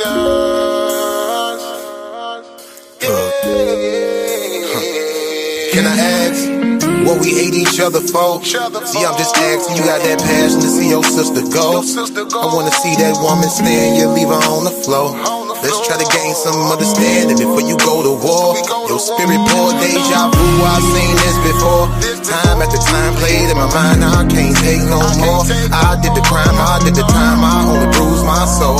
I had to grind, I had to climb, I had to choose my role. Have you been told that I love you lately? Been around those who don't bug you lately. Go around those who don't drive you crazy. You need a hug, my sister. Better hell with that mean mug, my sister. Come on, receive it, don't you shove, don't push me. It might not be about your nookie. And again, it might be about your cooking. Give you some ends, trying to supply some cushion. Discipline without no whooping. Known to show and prove without no woofing. Open your eyes to what you overlooking. Baby, don't that feel nice? Yeah, let me show that, don't that feel right?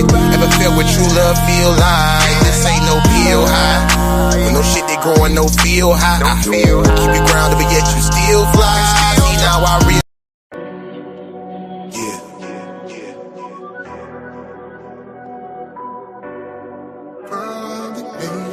At a certain point in life, man, where you feel you made it, it's within you. I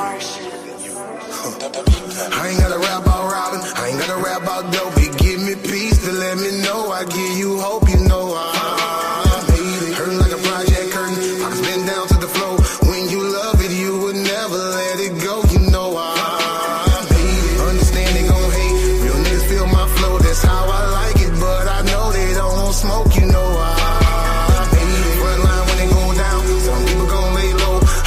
soldier, I'm gon' cock and let it go, you know I made it, made it, made it, made it, made it, made it, made it, made it, made it, made it, made it, made it, made it, made it, made it, finally made it. I put that bottle down, I do not come around. I done been ignorant, low in them clips and then running the bus and them hollow rounds, yeah. Now that I run the town, you would not hear a sound. It is a fact, I'm gon' kill every track, and they already know I'ma hold it down, yeah. On a whole nother level, cruise control but no pedal, grave digger but no shovel, Olympian but no medal. But I go hard, I don't settle. The block blues is so special. You pick a style, I got several. An activist with slash rebel.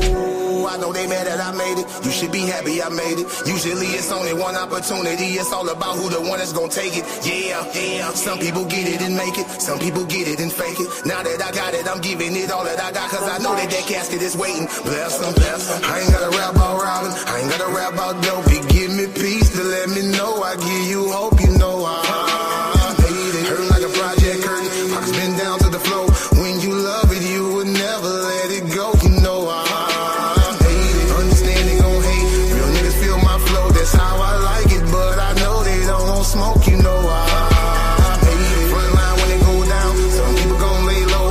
I'm a soldier. I'm gon' cock and let it blow. You know I made it. Made it. Made it. Made it. Made it. Made it. Made it. Made it. Made it. Made it. Made it. Made it. Made it. Made it. Made it. Made it. Made it. Finally made it. I had to go and grind. All in this life of mine. I had to flip it, go get me a ticket. I'm flipping you bottom, my bottom line, yeah. Now that I'm doing fine, drama so far behind. You can get paper, but when you get paper, you people can't pay for no peace of mind. No, have a whole different vision. A Christmas gift, but no ribbon. A brand new car, but no engine. A big old high with no ceiling. But you go hard, ain't no quitting. All taking no. You think that the world is ending? I say it's a new beginning. Paper chasing is religion. Like it costs to pay attention, man. If you talking, you gon' miss it.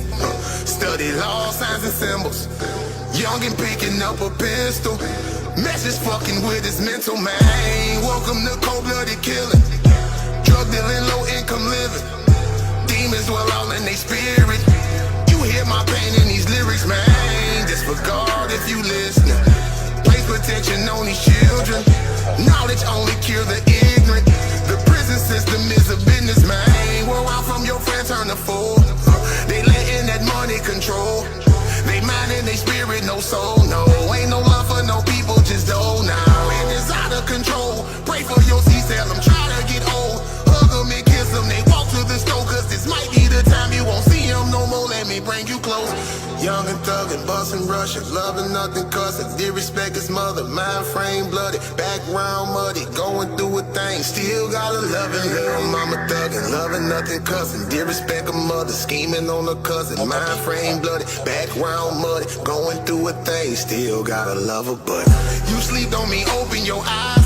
That mean P-baby, open your mind. That TV be controlling your mind. Thinking man being on man is just fine. No, I understand propaganda design.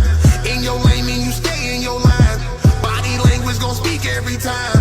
Look a man in his eyes, see he lying. Baby girl be on fleek, she so fine. Don't let beauty compete with your mind. Knowledge only get better like wine. And your beauty gon' fade in due time, girl. This is your world. Hide all your diamonds, don't give away your pearls. Your baby father should never be broke, cause one snake in your garden can ruin your world. Listen, baby girl, you think that the world is ending? I say it's a new beginning. Paper chasing is religion. Like it costs to pay attention, man. If you talking, you gon' miss it. Study law, signs and symbols. Young and picking up a pistol. Message fucking with his mental, man. Welcome to cold-blooded killing. Drug dealing, low income living. Demons dwell all in they spirit. You hear my pain in these lyrics, man. Disregard if you listening. Place protection on these children. Knowledge only cure the ignorant. The prison system is a business, man. Where I'm from, your friends turn to fool. They letting that money control. They mind and they spirit, no soul, no. Ain't no love for no people, just don't now. And it's out of control. Pray for your C-cell, I'm trying to get old. Hug them and kiss them, they walk to the store, cause this might be the time you won't see them no more. Let me bring you close.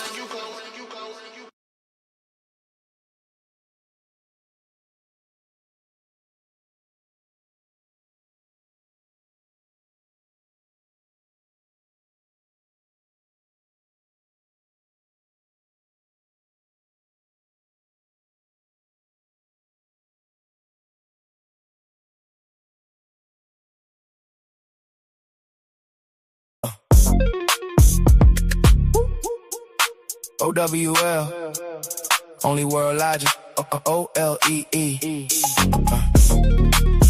Only logical explanation of existence. Know the ledge. Philosophy. I'm messing around and catch a case with this one. Make 'em wanna party in outer space with this one. We slap these haters in their face with this one. Wait, I missed one. 2 times we on time. Every line of treasure you only find in my mind. And you know I work in the mines. I don't charge a dime for you to stay out of mind.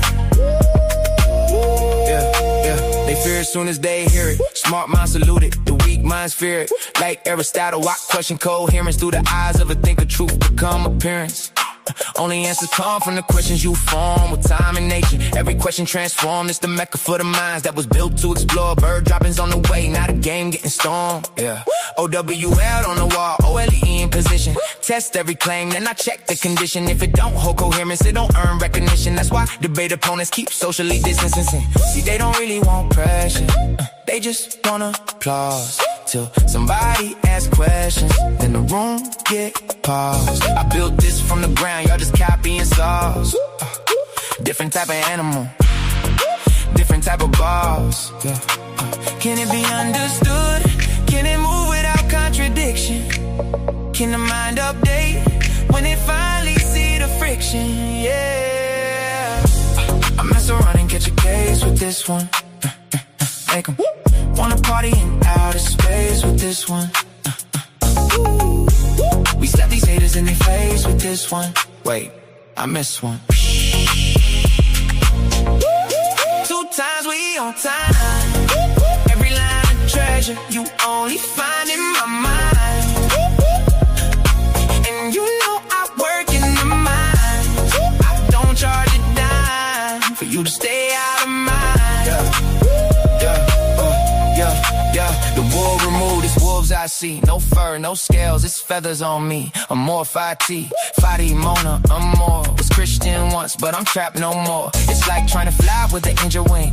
That's exactly why the jailbird sing.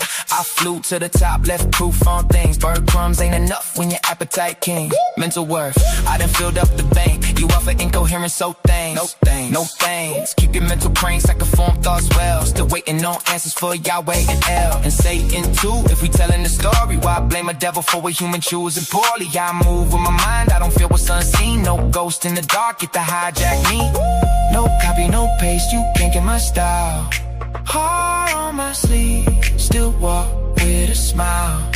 Judge me by my past, take a look at me now. Ay, I ain't doing this for me, trying to make my mama proud. Quantum only isn't true, yeah, we bringing it out. While y'all watching me, better watch the crowd. Yeah, I'm from Oklahoma. Know I turn the cracker to a feast, and I also know the ratchet turn the actor to a priest. Cold hard world, but it's colder in the streets. Money on my mind, barely ever get to sleep. Yeah.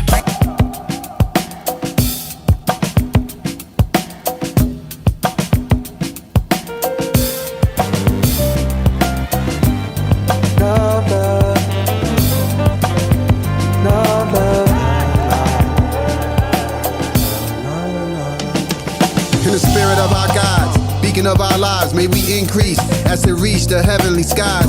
In the streets, moving peace, the better lives. Move discreet, cause the meek forever thrive. Faded told me let my light shine, I set a fire. Blessings from the eternal ride, I'm still alive. They told me this gon' get you far, I said nigga nah. Speak for yourself, out of the loop, I've been the God. Stayed in my lane, maintain relevancy in the sport. Most of my early shit was better than I really thought. Acknowledge yourself, acquired the wealth, applied the mind and TikTok. Time to tell it's the soul. Divine thought cracking the mold. Kind of vibe, bring the back, slipping back to the fold. Ask them questions, get your past to the fold. The facts as it's told, expose what we actually know. Love, light, peace, and blessings. Love, light, peace, and blessings. Love, light, peace, and blessings. So you're up. You a legend, can't engage in no word of mouth challenge. And preaching right or wrong, bro, we talking about balance. Seen the best brothers with wild talent, but not grounded. Attract balance from those practicing foul malice. These scarred hands on y'all mans is now callous. I consecrate with the herb till my face is disturbed. As the ancestor ancients emerge, stormy winds cause the page to turn spooky.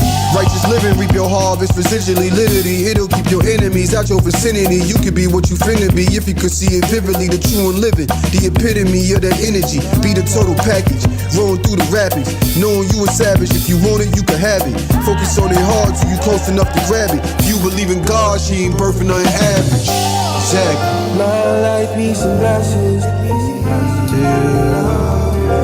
Love, light, peace, and blessings. Love, light, peace, and blessings. So you're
body like a shaman. All in my head, so much in common.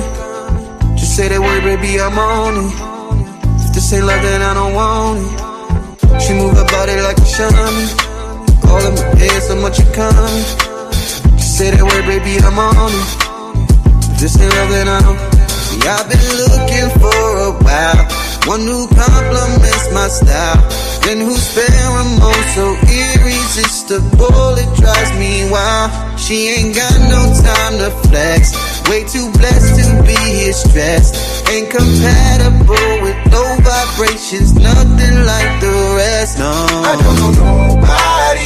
Nobody when you get down. When you get down, just want you to be around. Come close to me, baby. She move her body like a shaman. All in my head, so much in common. Just say that word, baby, I'm on it. If this ain't love, then I don't want it. She move her body like a shaman. All in my head, so much in common. Just say that word, baby, I'm on it. If this ain't love, then I don't. I just wanna see you smile. Keep my number on the dial. I anticipate and cannot wait until you come around. Cause I just wanna take you home. Seal the deal and set it stone. You should never be alone. You with me, with me, with me. I don't know nobody. Nobody. Nobody. When you get down. When you get down. Want you to be right. Come close to me, baby. She move her body like a shaman. All in my head, so much in common. Just say that word, baby, I'm on it. Just say love, then I don't want it. She move her body like a shaman. All in my head, so much in common. Just say that word, baby, I'm on it. Just say love, then I don't want it.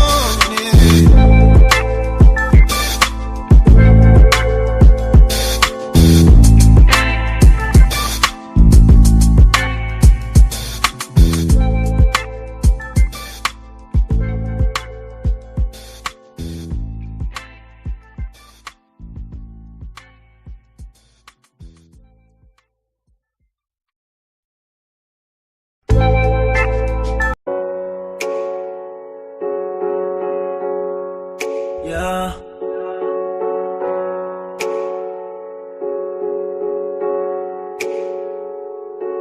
Yeah, yeah, yeah, yeah. Yeah, yeah. Now I got to load my gun, cause somebody done shot my brother. I don't give a damn who the fuck you was, I'ma get you suckers. Why they have to take his life? He had 3 kids and a wife. Only thing that comes to mind is go in my closet and grab this knife. So I load my gun, probably finna hunt my brother.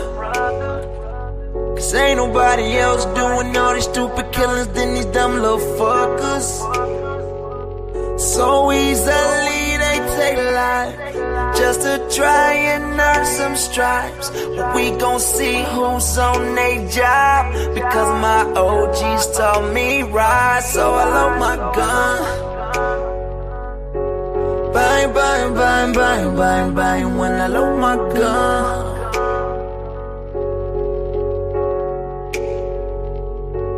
Yeah, yeah, yeah, yeah. I don't ever really be on it. When I load my gun, niggas die, bullets fly, and mamas cry. I've never been the type to let bullshit slide. No, it ain't no love for the other side when the homies ride. I said when the homies ride, she get quiet. But why they wanna take my life? I don't know, but fuck it, I'ma ride for mine. With 2 pistols and 2 strikes. Cause growing up in Cleveland ain't nothing nice. Stuck in the hood my whole life. Done seen too many real ones die. Every night another rest in peace sign.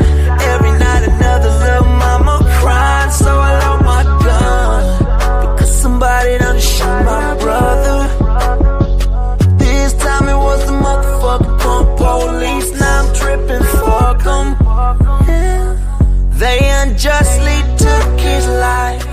Why they stopped him for a lie? Knowing damn well we got it right. So if it don't change, I'ma let him fly. So I load my gun, yeah. Bang, bang, bang, bang, bang, bang, bang, bang. When I load my gun, yeah. You better load your gun, yeah. You better load your gun, yeah. You better load your gun.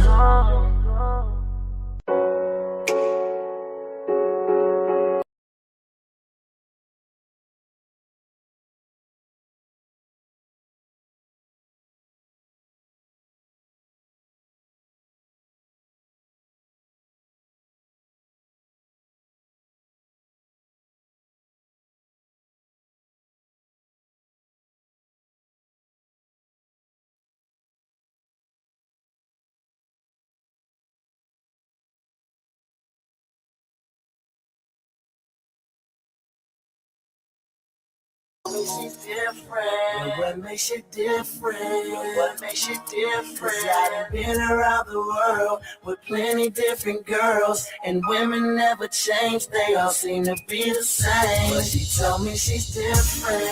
Tell me she's different. What makes you different? What makes you different? 'Cause I've been on the road, been all around the globe, and women all along be singing the same song.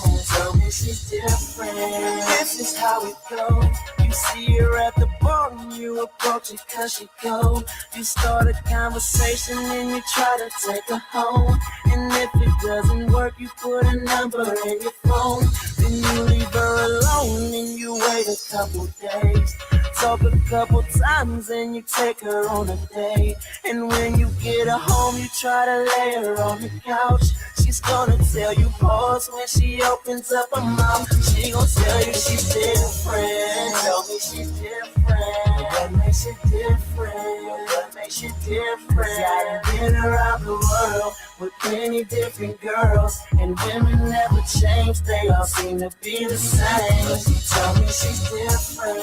Tell me she's different. What makes you different? What makes you different? 'Cause I've been on the road, been all around the globe, and women all along be singing the same song. She's like a book now, you tryna read her, and she's so sexy that you wanna believe her. She's playing hard to get, 'cause she's just a teaser. These games that she's playing has got you hot like a fever. The dreams on the stereo to get you in the mood, but she keeps on resisting every time you make a move. But you keep on trying and you keep on drinking. By the end of the night, you gon' probably be thinking, maybe she's different. Tell me she's different. What makes you different? What makes you different? 'Cause I done been around the world with plenty different girls, and women never change, they all seem to be the same. But she told me she's different.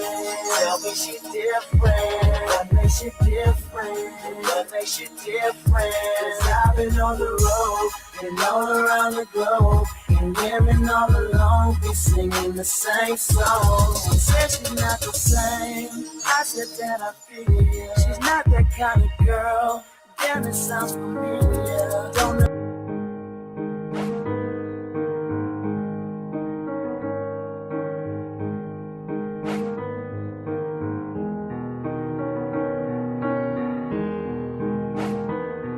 Yeah.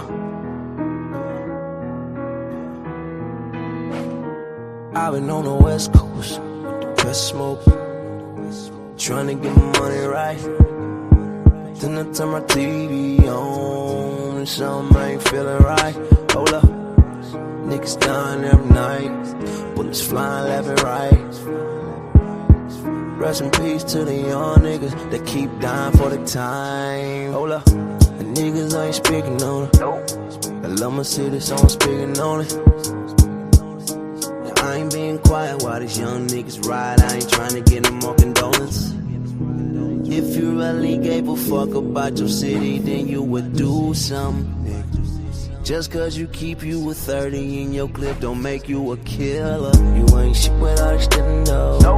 You niggas never been 10 toes down. I'm tired of all the faking and the flexing. It's time you niggas exposed now. It's time you getting exposed. This year's time niggas getting exposed. It's time you getting exposed. This year's time niggas getting exposed. I stayed down till I came up. One and never change up. All my niggas 10 toes down. All my niggas 10 toes down. They stay down till they came up. Cause real niggas don't change up. You niggas got it twisted. Just cause I pray for my city don't mean I didn't used to tear it up. I ain't really been saying much, cause I've been trying to get my paper up. I just cannot sit in silence while they terrorize us with violence. A lot of this shit wouldn't happen if more of our leaders were silent. You ain't shit without extending those. You niggas never been 10 toes down. I'm tired of all the faking and the flexing. It's time you niggas exposed now. It's time you getting exposed. This year's time niggas getting exposed. It's time you getting exposed. This year's time niggas getting exposed. You ain't shit without extending those. You niggas never been 10 toes down. I'm tired of all the faking and the flexing. It's time you getting exposed now. It's time you getting exposed. This year's time niggas getting exposed. It's time you getting exposed. This year's time niggas getting exposed. Different type of hell. Different type of hell. Yeah. Different type of animal. Now everybody better listen up. For my people in the struggle who never gave a what. Even when life try to press you down, turn your frown to a smile. I make styles just to lift you up. I'm a different type of animal. Way different type of animal. To succeed, easy to see. I'm a different type of animal. Different type of animal. No fur, no scales, just feathers on me. Different type of animal. Steady hustling, steady grinding. Getting money every time I put my time in. When they ask what I got up under my sleeve, they never gon' believe when I tell them it's all timing. Everybody want a real life attitude. Incoherent, now they mad at you. Some people can't get it, now they laugh at you. Till they see the glow, now they copying the altitude. I never was the type, it was handed to. Had to put it together like mechanics do. Now you see I got the tools to succeed. Different mindset, different breed, different view every time I play or breathe. Quantum thoughts, I evolve every week.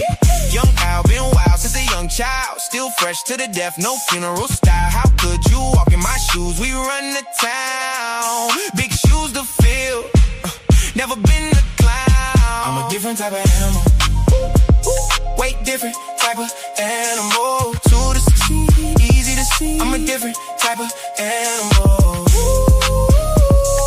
Different type of animal. No fur, no scales, just feathers on me. Different type of animal. Talking about the block, I've been around, fighting through the hard times till it spin around. Game tight, move smooth, never hear a sound. Big pressure every time we hit the town. Couldn't touch me with a yardstick. Running through the paper on that backyard business. Chasing dreams, chasing cream to the team. Rich 5'8", but I'm standing on that stand tall mindset. See these monkeys trying to pull me from the tree. Yeah, they put me down before that, just turned me to a beast. So I hopped into the streets, showed the hungry how to eat. Oklahoma on my back, now I'm bringing pressure to the beat. Cold hard world, colder in the streets. Money on my mind, barely get to sleep. Dreams feel close, still feel out of reach. Lights up ahead, I just want a little peace. Still a student of the game, don't qualify to teach. Learn lessons every day, so I evolve every week. I'm not an animal, life just got wild. So I did what I had to do, the other routes was foul. No copy, no paste, you can't get my style. Heart on my sleeve, still walk with a smile. Judge me by my past, take a look at me now. I ain't doing this for me, I just wanna make my mama proud. Quantum only is truth, yo, we bringing it out. Why y'all watching me? Better watch the crowd. I'm a different type of animal. Way different type of animal. 2 to 16, easy to see. I'm a different type of animal. Different type of animal. No fur, no scales, just feathers on me. Different type of animal. Different type of animal. Different type of animal.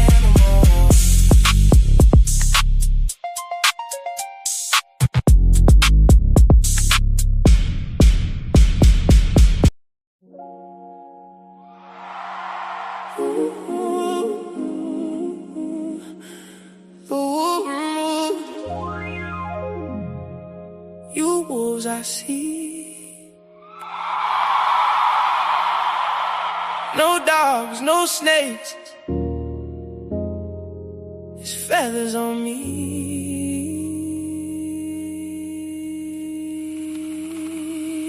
This time, let's start.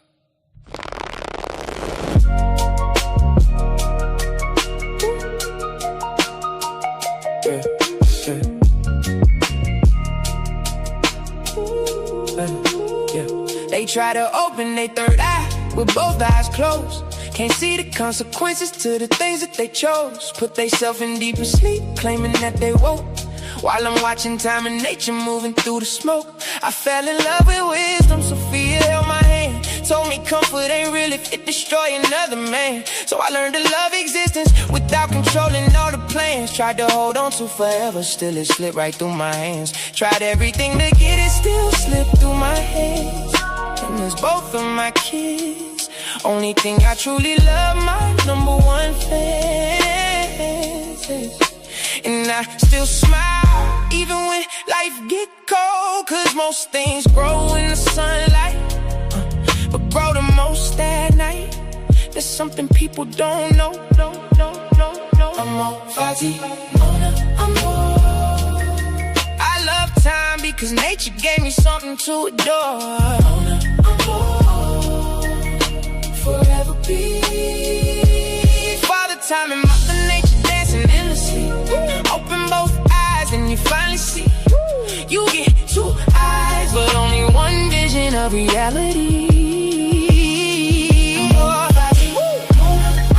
Love again, I guess I'll tell you about the secret to existence again.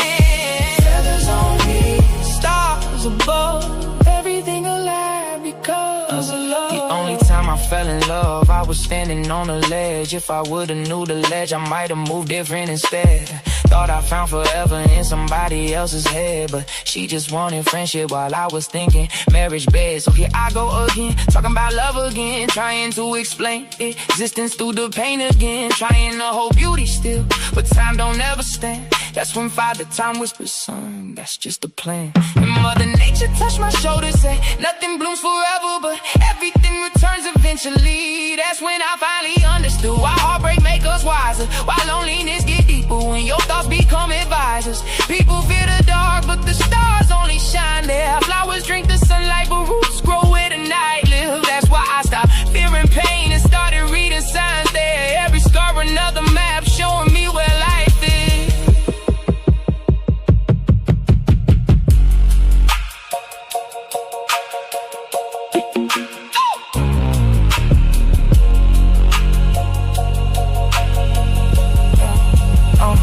Time and nature had a face, I don't think they look old. Probably young forever with eternal souls. Little kids with galaxies inside their pupils glowing gold, running through the universe laughing while creation unfolds. Not guys on thrones, not witches casting spells, just the endless interaction that make existence itself. One gave sequence, one gave shape, and together they became every heartbeat, every ocean, every memory, every name. Beauty in the beast, light and dark, love and grief, that's the balance. People call it contradiction, but I call it understanding. Cause I love time, cause time gave me moments. And I love nature, cause nature let me hold them. That's why I cherish every second, even broken ones too. Cause without the hurt and healing, I would never become you. Mona, amor, forever be Father Time and Mother Nature dancing endlessly. Open both eyes, can you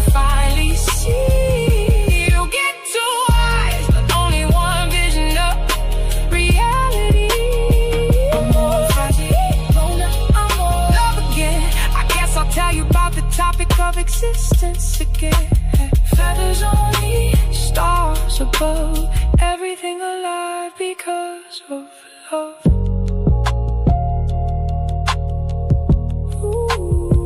Amor fati, amor. This time I understand.